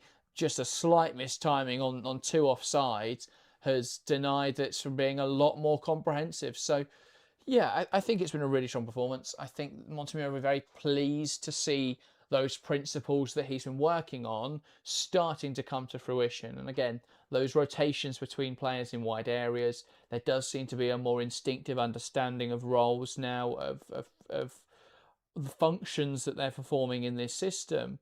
And yeah, we're seeing a side that look a lot more comfortable. We're seeing a side that look a lot more confident. We're seeing a side who are dictating this game and not just having the ball for the sake of it, but having purpose with possession. And I think that's been really important. So yeah, I think if they can play like this for the rest of the tournament, they're going to put themselves in a great position really to kick on, where I think it has been a much more encouraging showing. I think what we saw on Sunday was that a lot of those older players they don't have the ability to like burst, to create something out of nothing. But when you've got Fowler and you've got Sayer combining, and Nevin as well, actually, all in those sort of attacking areas, Nevin overlapping on the left-hand side, Fowler and Sayer have been very fluid on the right-hand side, with Fowler coming inside at times, Sayer drifting wide, vice versa. They've combined really effectively. When you've got those kind of rotations, those kind of players in there, you've got players who can make stuff happen. I think what we saw with the players on the field for the game against the Philippines, you had a midfield three of Gorey, Wheeler and Van Egmond, and you've always got three utility players in there. But their midfield structure today, you've got Amy Sayer, who's obviously a much more creative, much more attacking midfielder. You've got Kennedy, who's by trade a centre-half, so it's naturally that more defensive option. It does feel that midfield composition is then aiding the attacking players to be able to have a little bit more freedom and be a little bit more fluid with how they're playing. Obviously, the introduction of Mary Fowler as well over Hayley Raso. I think with Raso, what you get from her is a very similar skill set to Caitlin Ford, where they're quite good at holding the width. They are strong dribblers, but they've lost that yard of pace and they're not as instinctive in front of goal. They're not ruthless in front of goal or clinical. With Fowler, though, you've almost got a number 9 who plays in a wide position because she's so focused on goal scoring. Her timing is excellent, her movement is strong, and it does just give you that extra outlet. And I think, again, very dynamic player as well, someone who, playing for Manchester City, has developed that game understanding, that game intelligence of when to push inside, when to pull wide, when to drop into the pocket, when to stretch the play in behind. And I think that just gives you different dimensions in this Australia side. So they've done very well in this game so far. The question will be whether they can sustain this. Of course, it's all caveated by the fact they're playing against Iran today, an Iran side who were drubbed quite comfortably by South Korea in the opening game week. An Iran side who Australia shouldn't have had any issues with anyway today. But take nothing away from the Australian performance, it has been a massive improvement on what we saw against the Philippines. But again, that question remains of how does this translate now to those tougher games? How do they look against South Korea next week? How do they look going forwards when they play Japan, North Korea, China? How does the rest of the tournament play out from here? That will be important. But yeah, in terms of some of the thoughts in the live chat, I've got no Harry to bounce off today. So if you've got some thoughts, let me know in the live chat. I'll make sure to go through them. Lloyd saying many wingers are poor finishes, but with Ford, she'd be so much better if she could fix that one thing. Easy for me to say sitting here, I guess. I think with Caitlin Ford, it's been quite interesting this season, but last season she was in great goal scoring form. And again, I think the problem for Ford is that a lot of her goals come against weaker opposition. And I think she thrives on that on that open space. I think in big games she does go missing, because she's not the player she once was. You know, she's 33 years old. A lot of her game was quite reliant on being a bit explosive and having that pace. That's gone now from her game. And so, you know, I think back to moments last season when she was really strong, and it's those runs towards the back post. But none of the sides she plays in really facilitate those kind of opportunities. Think about the way that Arsenal play. It is very slow, Arsenal. And even in the moments where they do move it quite quickly, that often doesn't involve Caitlin Ford, because her function in the Arsenal system is to hold the width. And I think there's a lot of valid criticisms of Caitlin Ford this season, but I do think they all have to be caveated by the role she plays in the Arsenal system and the way that role functions. It doesn't put her in the best positions to score. I think it's quite similar in the international stage as well. I think it's different in this kind of game where actually she's pushing inside, but what we saw in the game on Sunday is that she was made to hold the width on the left-hand side. Carpenter then overlapped on the right-hand side, but a lot of the play was funneled down the right. Now, ultimately, that did give the opportunity where the ball came into the box. Ford had made the back post run, and you know, in a different moment, maybe that would have been hers to score, but heads it back across the box, and they score from that. And so, yes, I think she could. You know, she was then able to be involved in the goal from that kind of position. But yeah, I think this kind of system where she's coming inside and almost operating as a second striker to Kerr. And then on the right, when she's come to the right-hand side and there isn't that goal-scoring burden and she's more of the creator, I think this has been a much better performance from Ford, and actually, yeah, deserves a goal, albeit she did miss a great opportunity. But that offside one was, yeah, very close. But yeah, they had opportunities there, Caitlin Ford. Mark says, Kay Johnson's a weapon, hope she comes on. Can't say I'm massively familiar. I'm going to guess an A-League player. Lots of young talent coming through, though, at Australia at the moment. Yeah, Kay Johnson of Cagliari Wild FC in the Northern Super League, which I think actually is Canadian, isn't it? Not A-League. Was at Western United, though, and Sydney FC before that. So That'll be interesting to see if she does get on. I think they'll want to get Holly McNamara on as well. It'd be nice to see Cooney Cross. I think she could be a bit of a game changer if she is back fit. You'd imagine, if you look at how they're playing today, she probably comes in and plays that Van Egmond role. Now, I imagine they'll keep Van Egmond in there, but I think if you were looking at the best fit, that would probably be the role she plays. They'd probably bring her in over someone like a Saya, though, where she's just that sort of, that more creative midfielder. And I don't really know if that's her best role. I don't think anyone knows what Cooney Cross's best role is yet. You know, very creative, so you'd think a sort of maybe an attack midfield role, but actually her range of passing is really good. Receiving under pressure is a little bit weak, but it will come. And we have seen Arsenal using her as a sort of deep-lying playmaker type role rather than a more aggressive role, rather than a more sort of final third creator or anything like that. So, I mean, we'll see what her best role is, but I think if she was to come into this side, the best way to play her would be in that Van Egmond role where she is more of that utility midfielder. Now, Van Egmond does have some creative responsibilities, but the majority of her role is to keep that ball ticking, is to move it forward, is to progress the play, and I think that's what Cooney Cross is really strong at. So potentially that would be an option. The only issue with that sort of midfield three is you lack carriers, but you can use your wide players to do that. I think Neville and Carpenter are both good ball carriers, so it's not necessarily a massive issue, but Van Egmond's carries are strong as well, so that would be a loss. John says, I would rest key players in the second half for the Korea game. Yeah, absolutely. I think if you're looking at a Mary Fowler, of course, who's just back from injury, I think protecting her would be good. They've already rested a fair few, like Catley, Heatley, both dropped. Wheeler, Gorey, both dropped as well. Ross.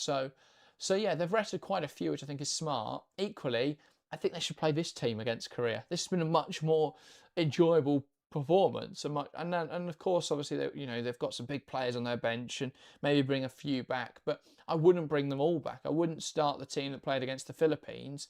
I wouldn't start that team against South Korea, because I just think you'll have the same issues. Now, South Korea are a very different side, but I would give some of the players who've impressed tonight. I keep saying tonight. It is tonight there, I think. That's what's catching me out. It is 10 a.m. here. It's definitely not the night. But yeah, I think that is perhaps... I'll be interested to see what lineup they go for against South Korea. So it will be Australia to get us back underway in this second half. Looking to kick on. They've got to 3 now. Realistically, though, we're speaking earlier, and Jeremy pointed out in the live chat before we started, they could do with getting to 5 or 6 today. Double change coming for Iran, and it is a triple change coming for Iran. Wow. Not happy with what happened in the first half. That's 4 of their subs used by half-time. So that's a lot to shift in one go. Yektai, the goalkeeper, is withdrawn. In comes Raha Yazdani. I'll have a look at the others in a moment because we're about to get underway for the second half. It's Saya from the middle. Waiting for the referee's whistle. Australia, the side to get us back underway in this game as Iran started the match. Just seems to be some confusion here for Iran about how those subs and where everyone's playing. But they do appear now to have everyone on the field. Though that confusion remains. They are now looking around at the subs bench because there are still players emerging. And this has just been a mess. Iran have tried to make a triple change. I think the problem is probably with the substitutes because they let their players onto the pitch first. Now everyone's got to come off and on again, it looks like. It's just created a very confusing situation. But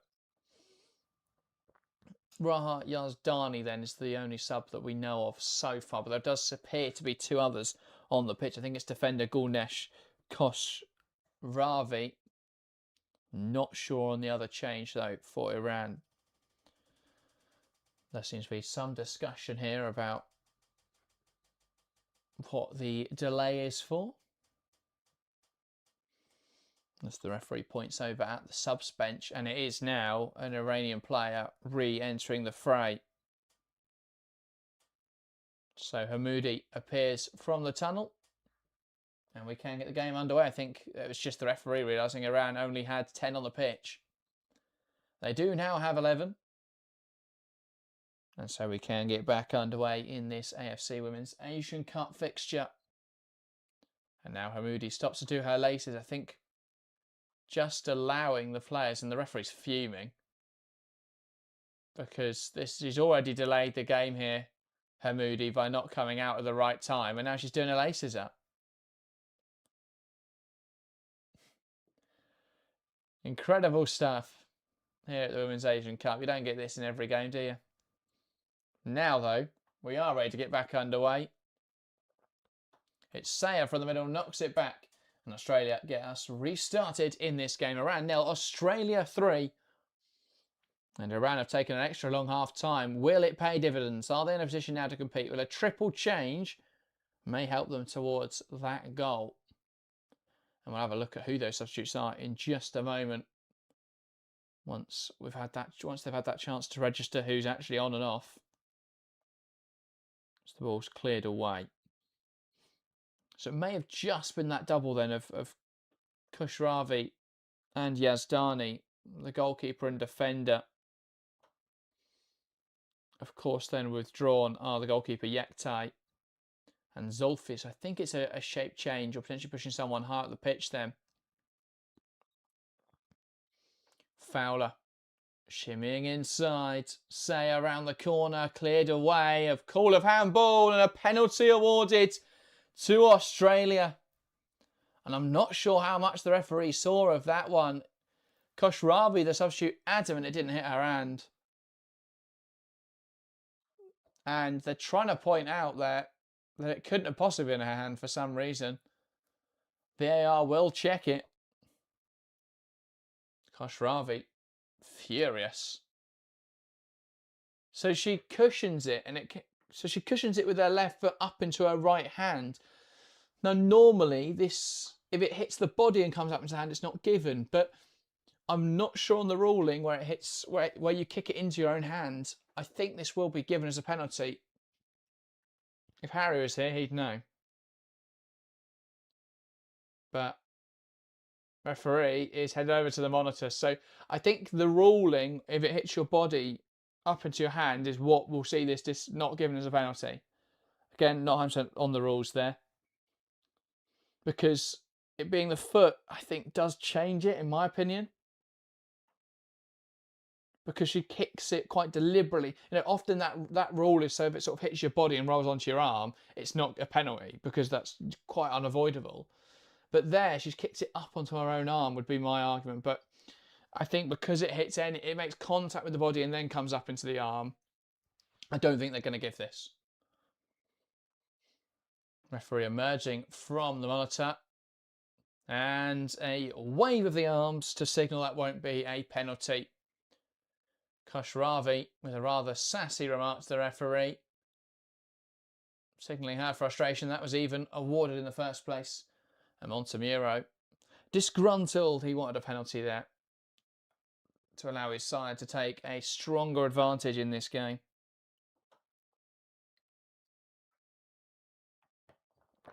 I think Koshravi a little relieved there that her first action as a substitute wasn't to give Australia a penalty. Hunt wins the header. Gambari tries to get there.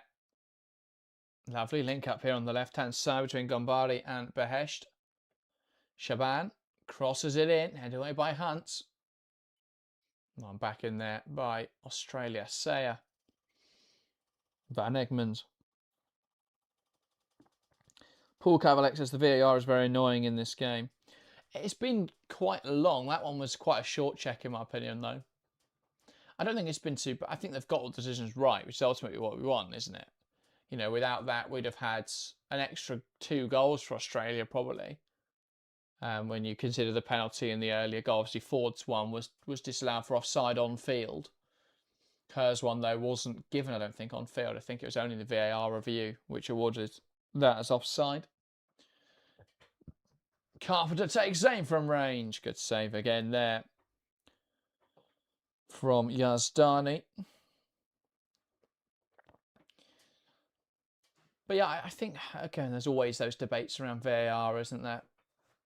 Is it a net positive? I mean, everything's going to have something that isn't perfect about it. I don't think there's ever, there's never going to be a perfect solution to officiating, because you either have pinpoint accuracy, right? If it's all done objectively by technology, and you have this pinpoint accuracy, but then you get those decisions where you go, well, that's not really in the spirit of the game. Or you have humans making decisions, in which case there's obviously human error involved. So you end up with a situation where you do get those decisions where perhaps common sense comes through, but you also get decisions where mistakes are made. A combination of the two is the middle ground, where they're trying to make that work. But is it working? I think that's up for debate. I think there's a lot of inconsistency is the problem, because you still have human errors within the technology's decisions. And the rules are very complicated to be able to judge easily. There's a lot of sports, and with decisions in football, like goal line technology, it's cut and dry. It's either over the line or it's not. Even then, somehow that becomes a debate. Carpenter. Charlie's rule. Wide to Amy Sayer. He chops back in, puts it into a dangerous area. That a comfortable claim, though, by Yazdani. No issues collecting that one.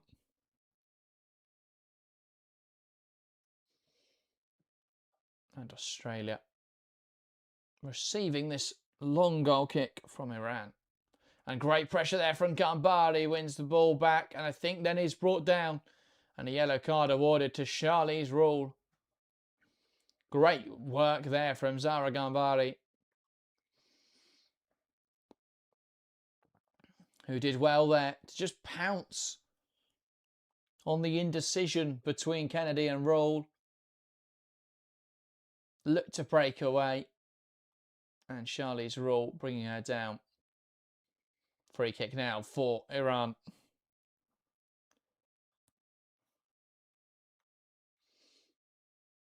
Ball in from Gambari, headed down. A shot now, and just wide of the mark. Couldn't quite find the target there. The substitute. Passion did. Passan just wide of the mark. Lloyd says the best use of VAR is when the decision goes my team's way. Well, exactly, isn't it? Same with referees. A referee's had a good game if they've given what you wanted. A referee's had a bad game if they've given what you don't want. Katznellen says, when and where is the next World Cup? The next World Cup is in Brazil, and it's 2027, next summer. The Brazil World Cup. I can't wait. I think it's going to be such a good tournament. I think having it in a country that has such a rich history of football, but also such a vibrant and growing culture around the women's game, I think it's so exciting. I think it's a great opportunity for the country to really show off its women's football team. I think Brazil, it has been a bit of a myth as to why they haven't won a Women's World Cup yet. They've been so dominant on the continental scene. They've won all but one Copa Femenina. I think, they're ready to compete now on the world stage, and it's going to be such a good tournament. I think there's so many teams that could really go deep into it, could really win it. And we're thinking about contenders. You've got a few from this competition. Japan. Could Australia kick on from 2023 World Cup? It's going to be interesting. It's going to feel like it could be a bit of a transition. It's either going to be sort of one last hurrah for Australia or a bit of a transition year. Cutting inside now is Mary Fowler. Sayer round the corner. Van Egmond won't get there. Runs out of play. But you've got those two, obviously, from the Asian scene that you think would be quite strong at the World Cup. You've got teams like, of course, England, Spain from Europe. You've got the USWNT that will be strong. Brazil, I think, will be really good on home turf. Germany are definitely getting there now. I think that they've had some really positive years. Netherlands have got a lot of players coming through. Iran making their fourth change of the game then. Didar on to the field in midfield to replace Behesht on the right flank, I believe. But yeah, I think that's going to be such an incredible tournament. And we'll either be here to cover it all or we'll be there to cover it all. I'd love to go to Brazil for that. But we'll see. We'll see what happens in a year's time. So if you want to see us go to Brazil, hit that subscribe button. Gets us one step closer to the Women's World Cup. Australia now moving the ball across the back line. Here is Hunt. Rule. Ford wants to dart inside. Here's Kennedy. Kerr turns, takes aim. And a comfortable claim there for goalkeeper Yazdani. Curtis Jackson says, hi, welcome to the stream, Curtis. Hope you're enjoying this Women's Asian Cup matchup. Australia haven't been quite as ruthless in this second half as they were in the first. Haven't really got too many shots. We obviously had that penalty shout. Outside of that, though, Iran have definitely come out stronger than they were in the first half. Admittedly, that would have been difficult for them to be much weaker, but Australia have also, I think, dialed the notch down a little. Coming forwards now, though, Australia opportunity. Van Egmond cuts it back for Fowler. And her shot wide of the mark. Pounced on high here by Carpenter. Now Ford, back to Carpenter. Ball into the area. Blocked well there. Great defending from Dida, recovering back. Oh, Khashravi, sorry. Dida down, though, in some discomfort. I think caught there in that initial challenge with Ellie Carpenter.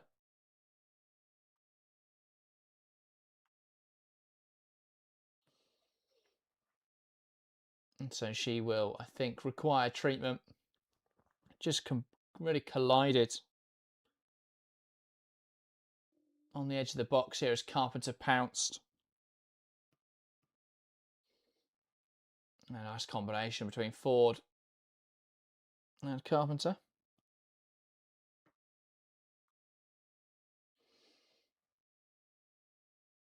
Just couldn't quite find the back of the net.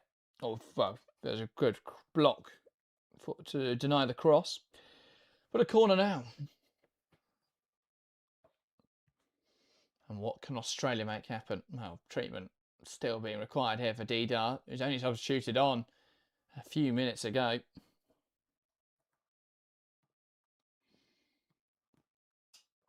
And her introduction to the game, a fairly hefty collision with Ellie Carpenter.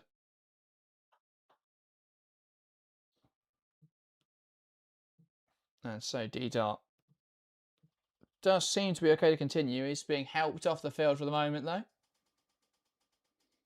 And a drum there amongst the Australian ultras, who are in singing spirits there.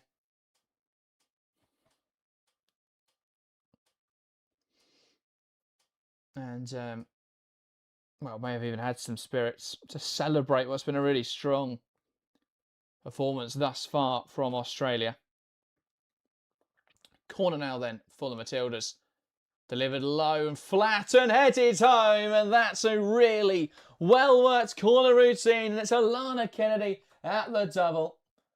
That's a great delivery into the area. Delivered flat onto the head of Kennedy. And that's a really well-taken goal as Alana Kennedy finds a double. I think that makes her the top scorer at this competition as well. Alana Kennedy for golden boot. But yes, a really well-worked corner routine. Pinpoint delivery. Again, a lot of the time teams just loop corners in there, but I love a flat delivery where it just seems to cut through the air and it just finds Kennedy perfectly. And she heads home at close range. Iran 0, Australia 4. Dominant, really. Jeremy says 2 for Kennedy. Who would have thunk it? Indeed. Alana Kennedy in real goal-scoring form. She's on a hat-trick now. Can she realise said hat-trick? Change for Australia. Their first of the game. Hayley Raso entering the fray. And I believe it is Mary Fowler who has made way. It's a triple change, actually. Ford, Fowler and Kerr, the front line. replaced by Rosso, McNamara and Simson. Or Seamson.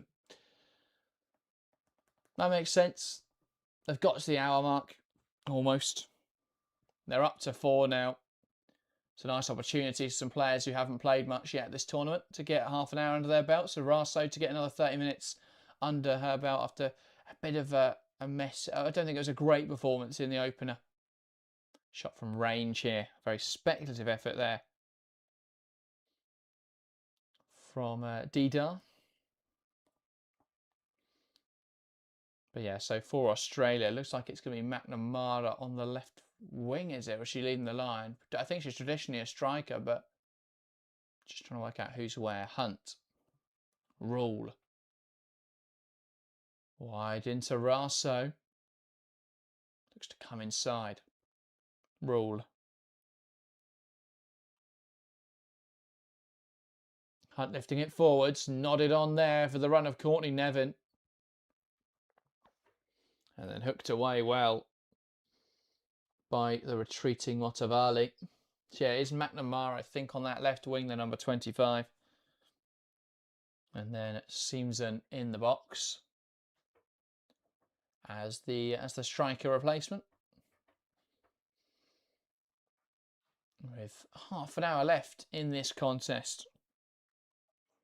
Can Australia kick on? Can some of their substitutes come on and have an impact, get a goal to their names? That's what we'll have to wait and see.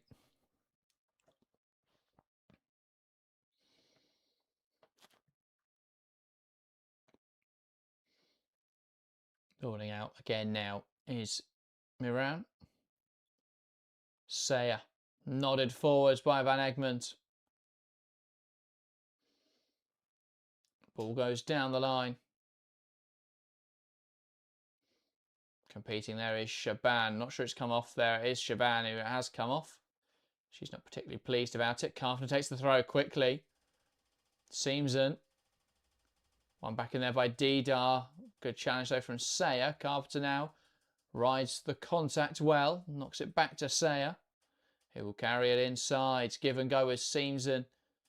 Sayer can't quite get there, and it's hooked out of play well by Shaban.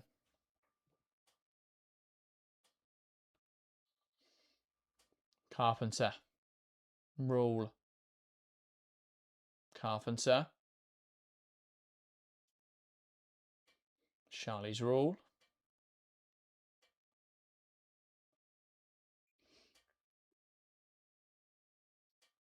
Give and go on the left-hand side. Here's McNamara, who does really well there to get around her marker. Looks to make the cutback. Can't quite find Van Egmond. Here's Kennedy. Need to get her more in the box. Find that hat-trick goal. Ball slipped through the line. Seamson touched it round the corner. But Courtney Nevin would have had to have been incredibly quick to get to that one. Just a little too much on that from the striker.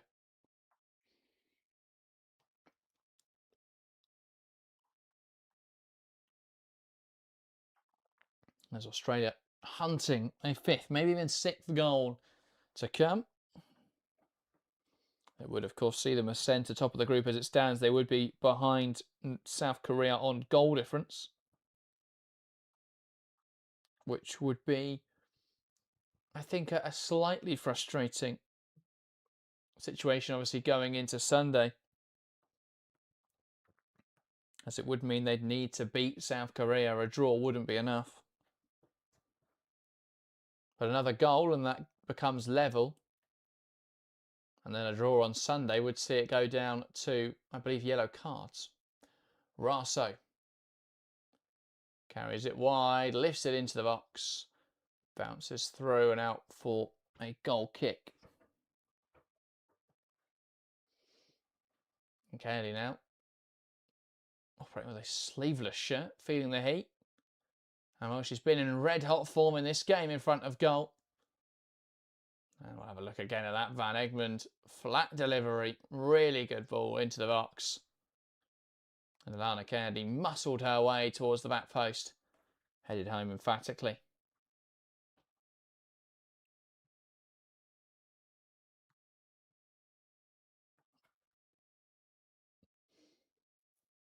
Carpenter.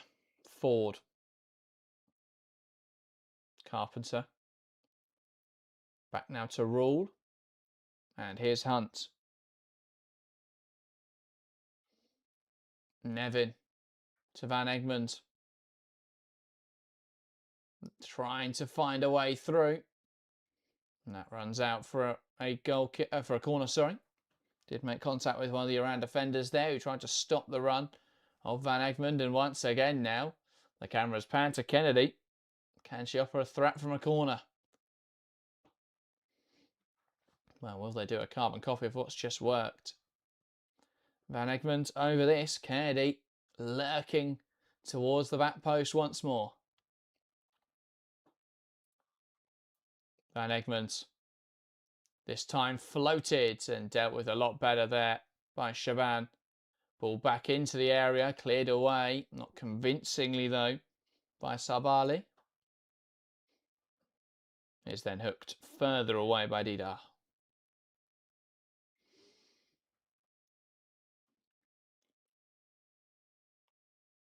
Carpenter. On the left-hand side she finds herself now. That combination doesn't quite come off. Dealt with well by the fullback Motivali. Pokes it out of play, and that will be an Australia throw, and it does allow Carpenter to get back to the right-hand side. Nevin across to take.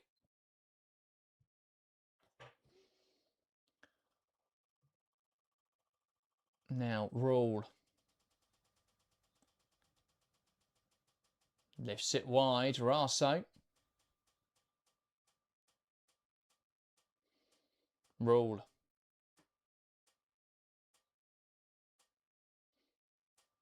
Sayer plays it wide. Carpenter making that forwards run. One back in there by Shaban. Touched out of play.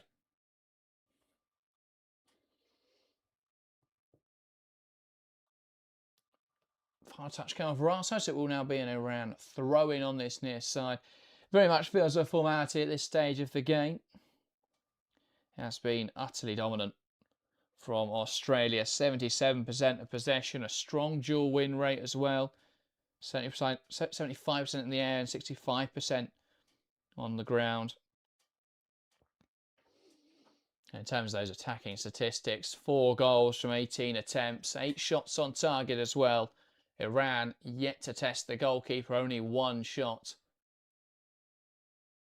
And none on target for Iran. It's been a dominant display from Australia as they look now for another. Sayer. Wide to Raso, who cuts inside. Can she release the shot? Does eventually, but she's crowded out. Falls now for Hunt, who goes from range. And wow, that had some dip on it from Claire Hunt. But not enough to see it into the goal. But wow, Claire Hunt, seen the goal-scoring exploits of Alana Kennedy. And backed herself to pull something off there. I think the conditions aiding her as that dipped and, well, flew towards goal. And it is deemed to have taken a touch there off an Iran player, so it will now be a corner to follow. Van Egmond over this again. Kennedy lurks. Ball delivered flat and not quite the same end result there. I don't think, this is the reason we never see centre-half score a hat-trick. Because as soon as they get to 2, the pressure, like the camera zooms in on the centre half, and it's never going to happen after that. Every corner, the camera zooms in on Kennedy. The pressure's all on. I mean, obviously the other team should have grown wise at that point to what's happening as well, but yeah, you're never going to capture. You know, it's never going to be a hat trick if you're just focusing on who should score. Shielded well out of play there by Khosravi.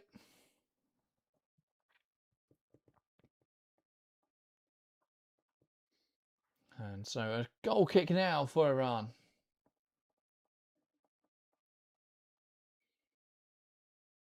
As we approach that 70-minute mark. 20 minutes to play in this match and a lot of work for both sides to do, you still feel, in this tournament, in this group stage. Obviously, Iran need a big win, really, over the Philippines to have any chance of progressing as it stands. the Philippines and Iran, obviously having played more games, are lower in that third place playoff table. At the moment, it is between India, Bangladesh and the Philippines. With so much football still to be played, it's sure to change. But it's the Philippines with a -4 goal difference who sit as the only third place team that won't go through at the moment. And if we think about that in the context of Iran, well, with their -7 goal difference would make it very difficult to see them going through. Obviously, if they can beat the Philippines, that'll put them in a much... Yeah, well, they have to beat the Philippines, sorry, to be in a position to actually progress. But they would probably need a fair few goals to make it happen as well. Injury here then as well for Iran. It looks to be the head injury. Just, I think, caught there by Carpenter. It's a combination between Carpenter and Rule as they were defending. Rule makes the initial challenge. Shaban goes down as Carpenter's running back in. He just catches Shaban, who's on the deck. I don't know, I think it's a knee injury anyway here. It does seem to be on the left knee. I thought it may have been a gash to the head. And they have got the stretcher ready if it's needed, and I think it will be needed here.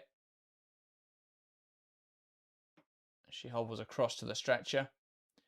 That will be the end of her game. It wasn't the Shaban incident, sorry, it was the second one there. And so, substitute Pasandide off here in some discomfort. Just seems to be the left knee. Hopefully it's nothing too serious.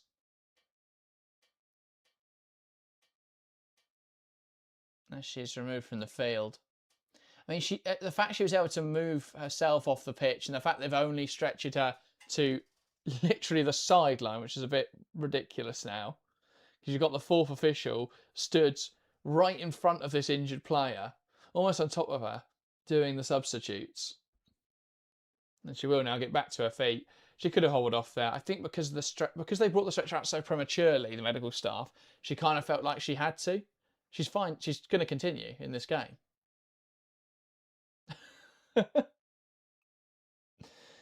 Okay. Double change for Australia. Hunt and Carpenter off for Catley and Torpey.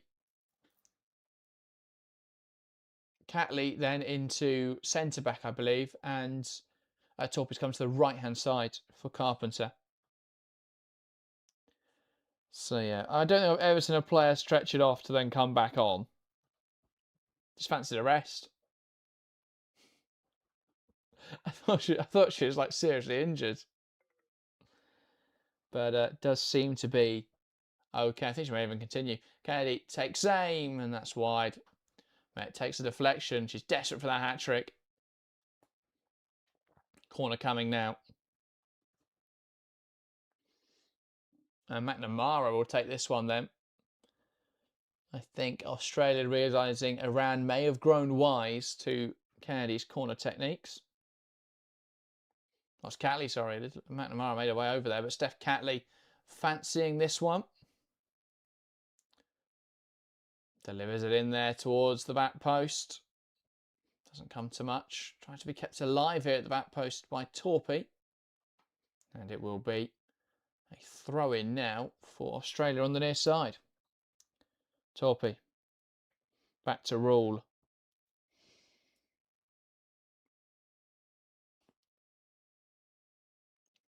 Catley gives it to Rule again. Catley. Can she find a penetrating pass? Lifts it into Torpey. Ball through the lines to Rasso, who, well, can't quite bring that under control, and then has had that ball smashed at her face and does seem to be in quite a bit of discomfort here. Referee quick to wave on the medical staff as Rasso just caught that ball at point blank range with some venom there on the clearance, and that looks nasty for Hayley Rasso.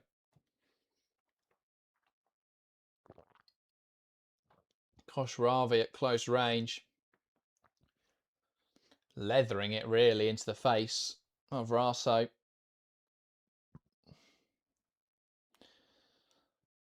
I'm not sure we need 5 slow motion replays to make the point. That feels a little insensitive. We're also getting some treatment here from the Australian medics. They'll be checking for a concussion.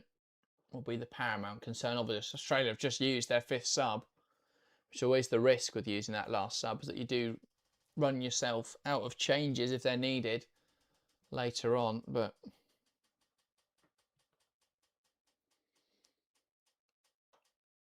Australia using this as a chance to have a team huddle. I think discussing the fact they still need a goal in this game. Because while 4-0 is a very respectable scoreline, they'd still be behind South Korea in the group, and they could really do with another goal or 2. They could really do with Alana Kennedy keeping up her goal-scoring form and completing a hat-trick.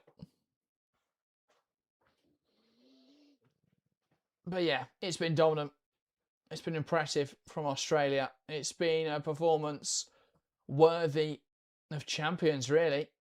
Though we are a long way from crowning that. But I think it shows that there is merit to Australia's title charge.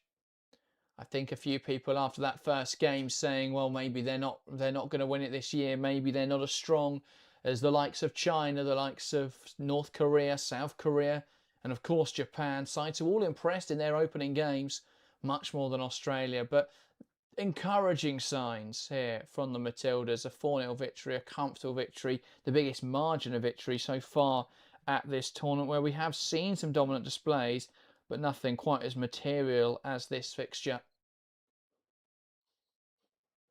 Raso still having that, again, they'll be running through concussion protocols, ensuring that she is safe to continue playing. I think just a short spell on the sidelines here, as is customary, but I think she will be able to re-enter the fray for the Matildas. Sarah Raso making her way to the sidelines, ready to re-enter the action.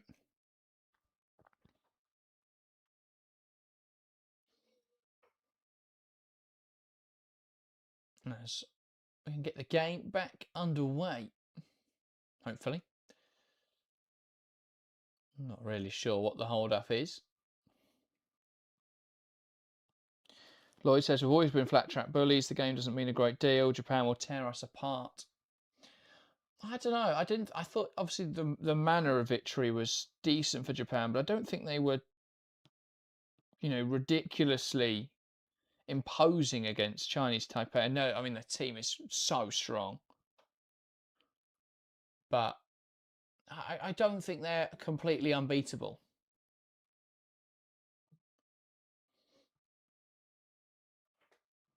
But, I mean, we'll see. I also think the home crowd will play a huge part. Look at every other game at this tournament, and it's a few thousand fans. Australia had 40,000, I think, for their opener, didn't they? Or was it 40,000? I want to say it's 40,000. This game looks to be fairly full. I mean, obviously there are seats, but I mean, there's a really strong attendance here for the Matildas. So, I could see that having a huge impact as we go on in this tournament. No, I think the attendances will be stronger anyway for the knockouts. There's more fans will make the journey. Obviously, more neutrals will be interested in those kind of big matchups, you'd think. But I think that home crowd can have such a big advantage. We saw how good Australia were on home turf in 23 in the World Cup. I think they could have a very similar impact here, where it just push them on a little bit more.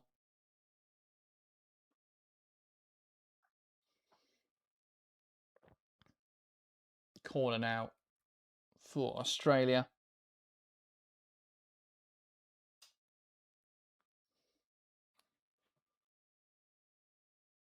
As Van Egmond looks to pick out a teammate. Ball laid into the box, header towards goal, wide of the mark though. And a problem here for the Iran goalkeeper, who threw herself at that quite wildly and seems to have done herself some damage. I don't know if she's just delaying this game, but Yazdani had no reason to go for that. I think she just landed on her shoulder and engaging with the referee in some sort of debate here as to how injured she actually is. Van Egmond laid it in there. Header goes wide. I mean, there's no way she's hurt her shoulder that badly, surely. She jumps up and just sort of rolls over and says she's hurt her shoulder. I don't like to speculate until it's too obvious, but this does look like she's just slowing the game down. And I mean, Jafari using this as a break, she seems to concur.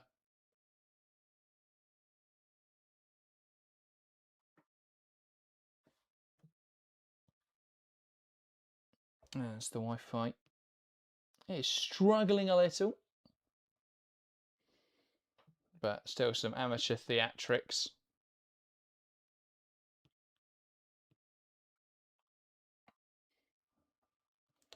For the Iran goalkeeper, slowing the game down a little.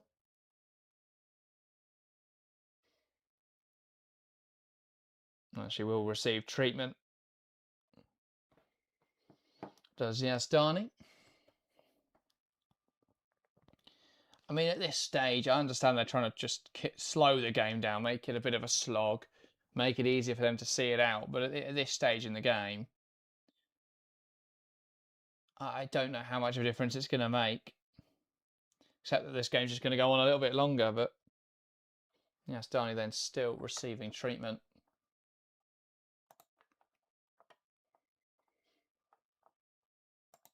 As we tick through into the 81st minute. But yeah, it's been an interesting affair, this one. Australia upping their level. Iran, I think, have struggled somewhat to match the level.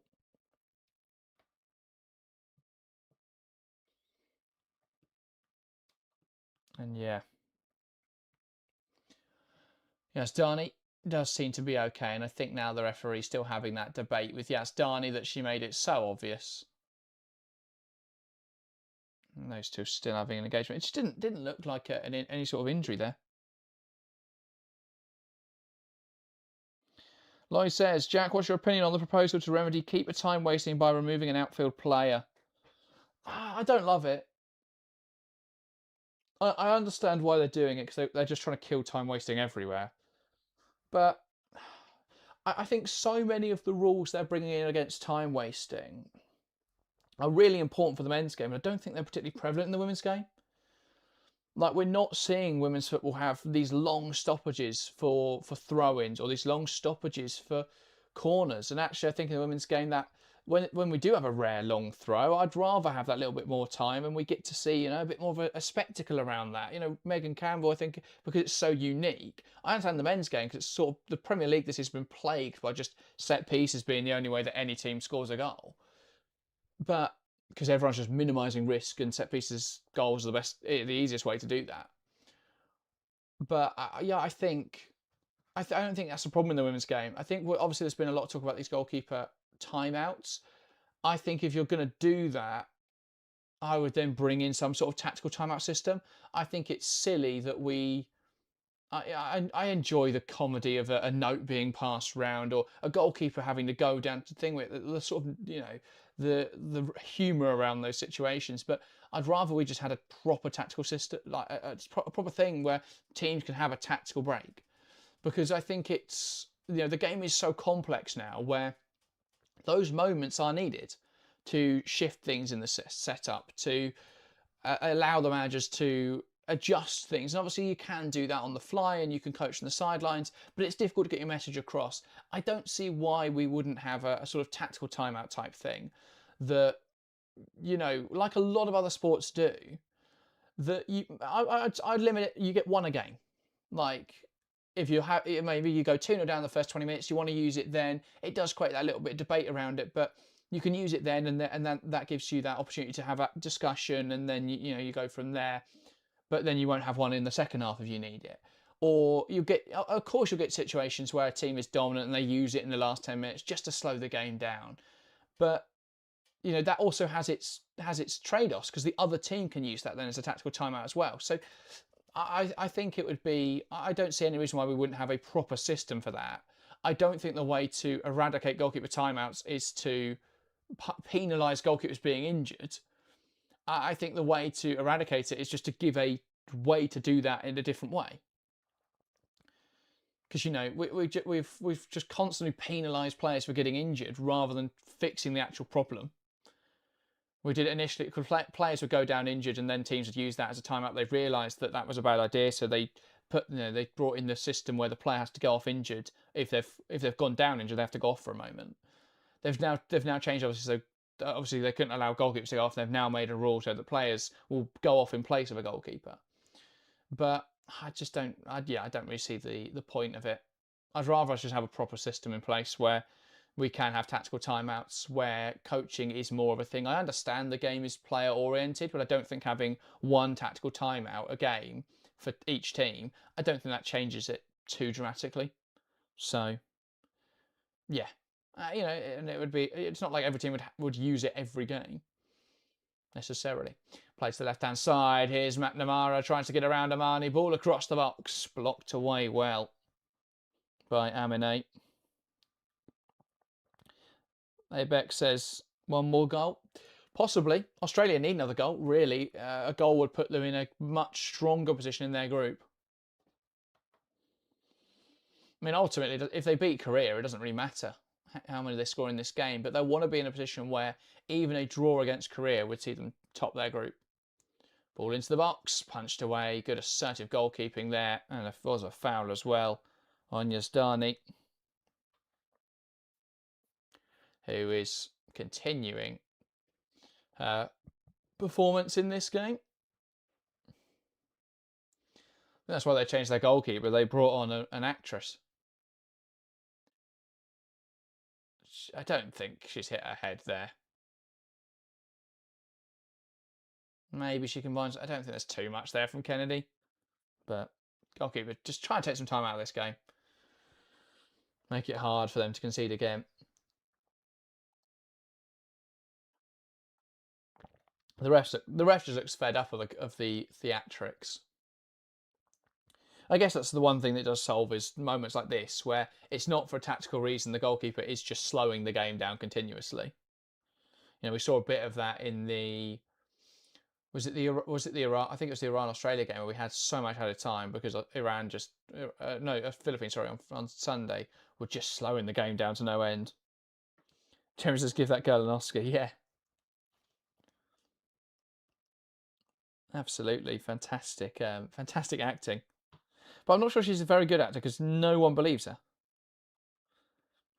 That's what I always find funny when it goes, oh, you know, the goalkeeper's acting. It's like, well, they're not very good then. Because we're all sat here going, well, the goalkeeper's not injured. But yeah. The good actors are the ones that you think are injured all the time. But there's not many of those. And we wouldn't know anyway if there were. But yeah, goalkeeper still receiving some treatment here. I'm not sure how much the push on the back of the head is going to solve her problems, but we'll see.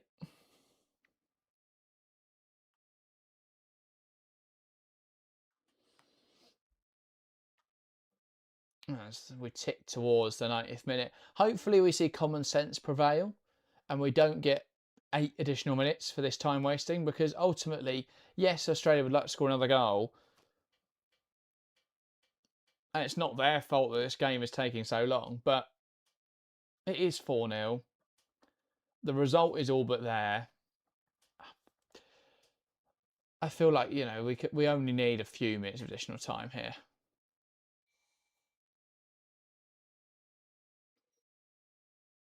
Minute left of normal time then, and we will be able to get the game back underway as Dani makes a sudden recovery.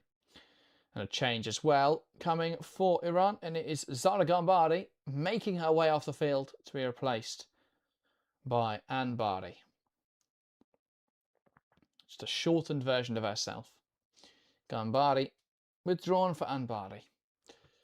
So changing the forward line, Iran now just trying everything in their wheelhouse to slow this game down to a halt.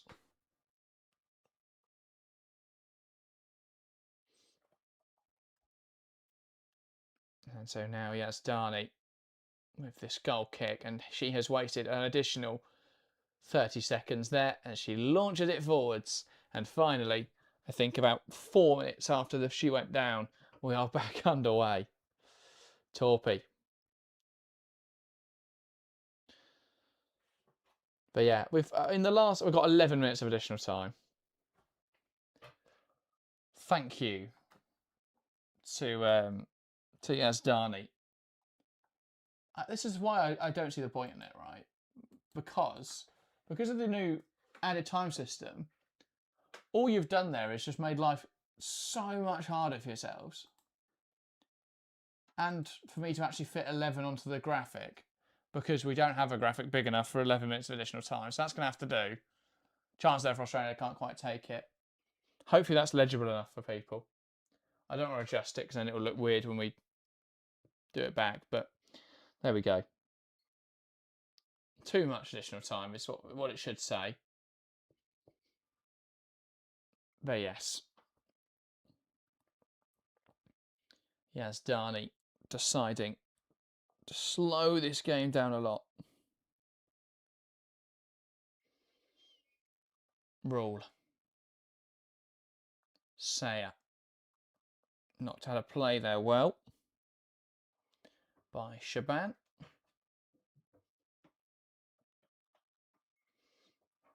Goalkeeper looks to be grimacing again. I wonder if she's about to hit the deck. Catley. Exchanges with Van Egmond. Rule. Here's Saya. Rule. Now to Catley. McNamara.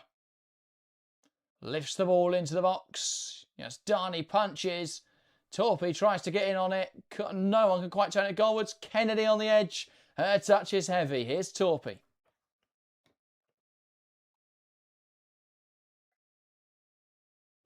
Lovely give and go between Sayer and Raso. Clipped in the box. Punched away by Yazdani.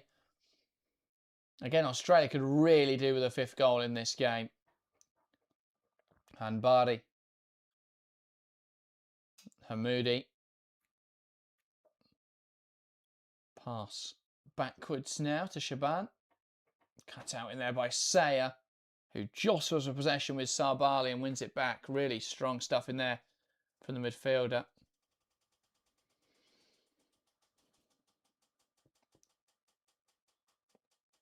As Australia now move it to the left-hand side. Hunt, Sayer, round the corner, looking for McNamara, cleared away.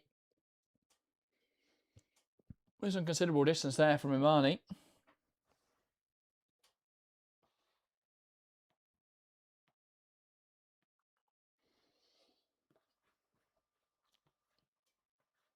And now Australia forced backwards. Kennedy. Clips it forwards. And now, well, the Iran goalkeeper, Yazdani, who is on the floor again.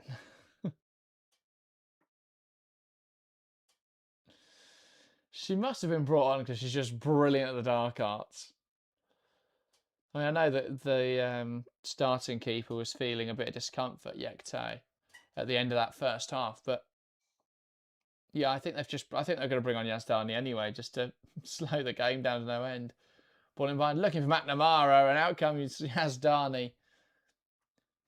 He comes flying out, clearing the ball out of play. I'm only surprised that when she goes to ground, she doesn't stay there. And the throw allowed to take quickly. Catley. Van Egmond. Into Charlie's Rule.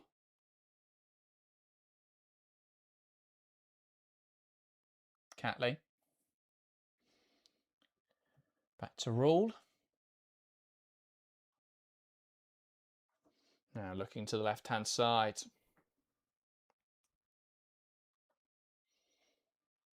Back to Rule. Torpy. Plays it inside. One back in there by Omani. And now Sarbali. Knocking it in behind. Torpy sweeps. And knocks it home.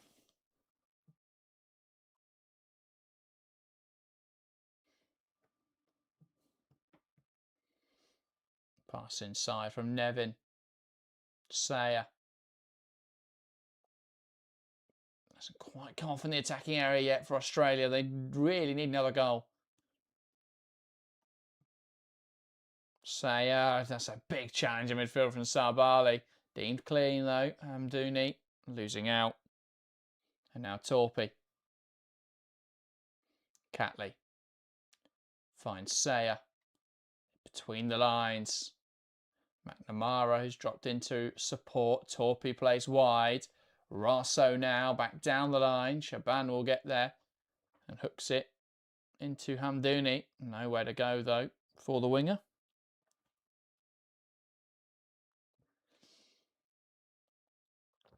Catley. Nevin from range. And well, a bit of frustration there in the penalty area. Her teammates wanted that crossed in. Nevin trying the spectacular, but not pulling it off.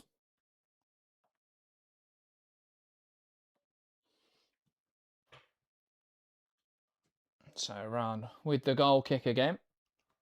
And it will be a predictably slow one once more.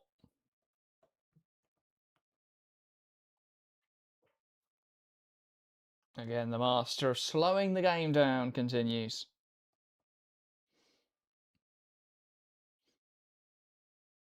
Australia 27 shots in this game, a third of which were on target.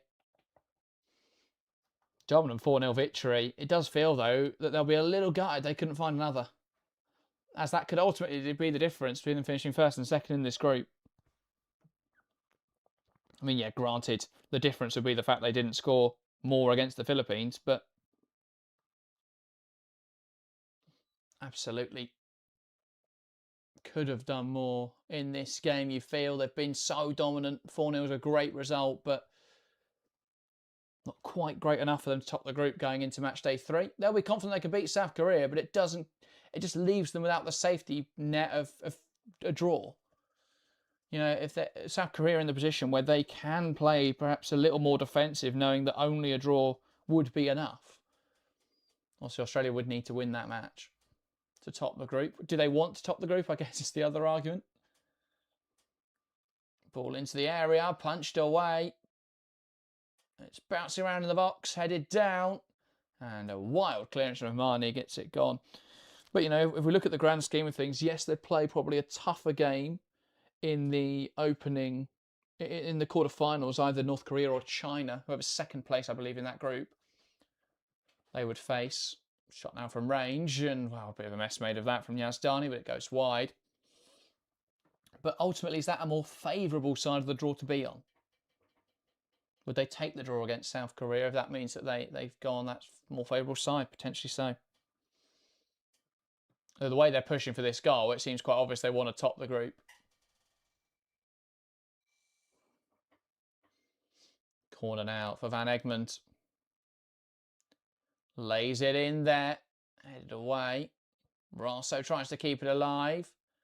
Cleared up into Raso's face again. He's already been on the end of a hefty blow. And now another ball smashed into the face of Hayley Raso. Not been her day since coming on as a substitute. She spent more of it requiring medical assistance. Another nasty one, and immediately there Hamdouni, quite concerned for her rival. As she just caught, or fizzed it really, into the face of Hayley Raso. Kevin says it's going to be 5-0. We'll have to wait and see. So we're ticking to the 99th minute, and I've only just realised the time doesn't go that far.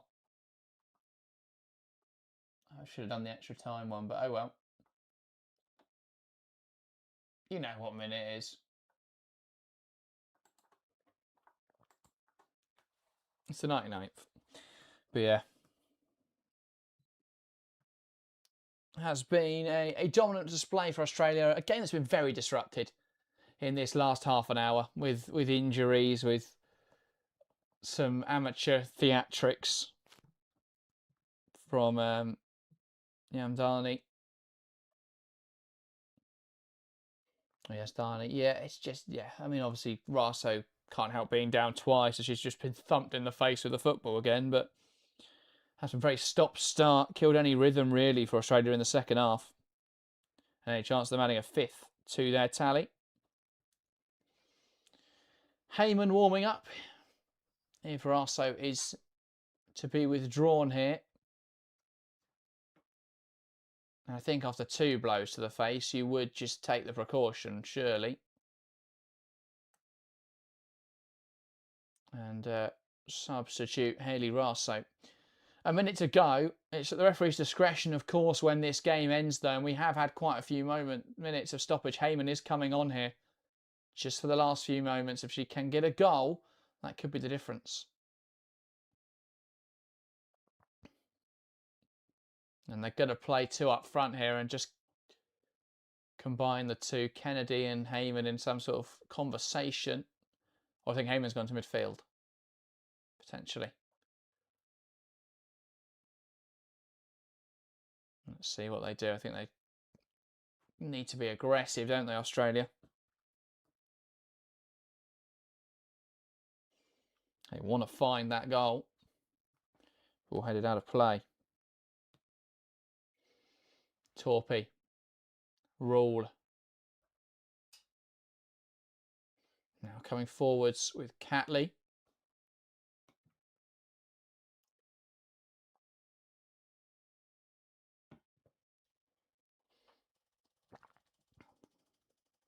Sayer.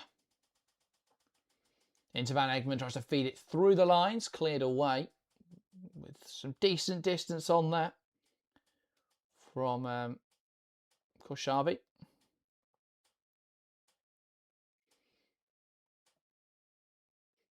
Australia probing still. Catley.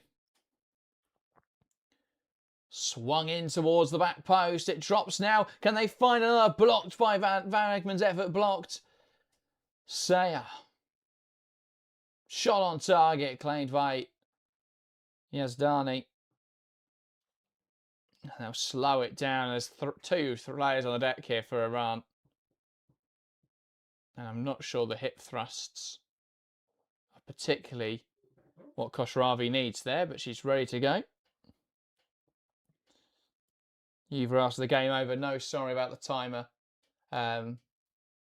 We've reached over 100 minutes, so it's ticked away.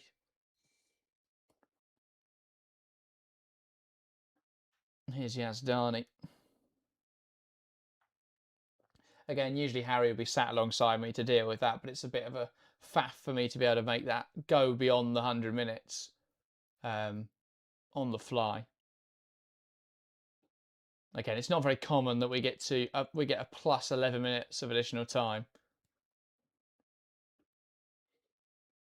I mean, we had 8 minutes in the first half, didn't we? And that is finally the final whistle in this match. Iran 0, Australia 4. A long, long game of football, but an ultimately important victory for Australia. Much more convincing than their display on the opening match day, as they struggled in a stodgy performance against the Philippines to really create chances. This, though, a much more fluid, much more exciting attacking display.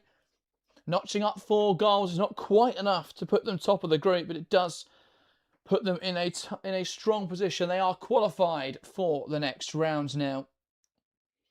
They will be in the quarterfinals. The question will be around seeding. So we know South Korea and Australia, our first 2 teams, into the quarterfinals, as confirmed.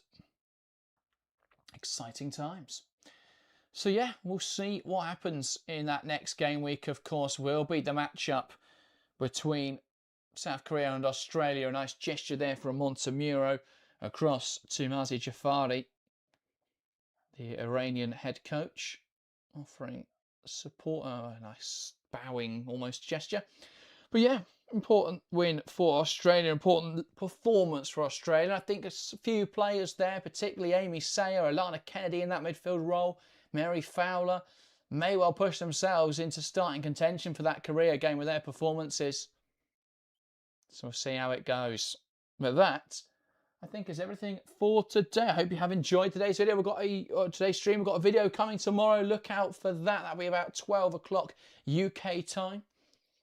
So look out for that in the middle of the day. Outside of that, we are live this weekend.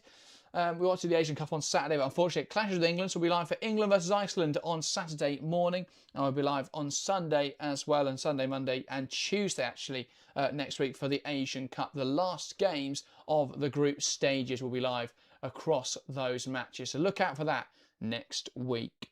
But yeah, John says thanks, Jack. Cheers for tuning in. Thanks everyone that's tuned in on this Thursday morning. As I say, we're back with more this weekend and at the start of next week. And of course, as we move into those knockout ties, we'll be live for as many of those as we can be. That, though, is everything. Thank you guys very much for watching, and we'll see you next time.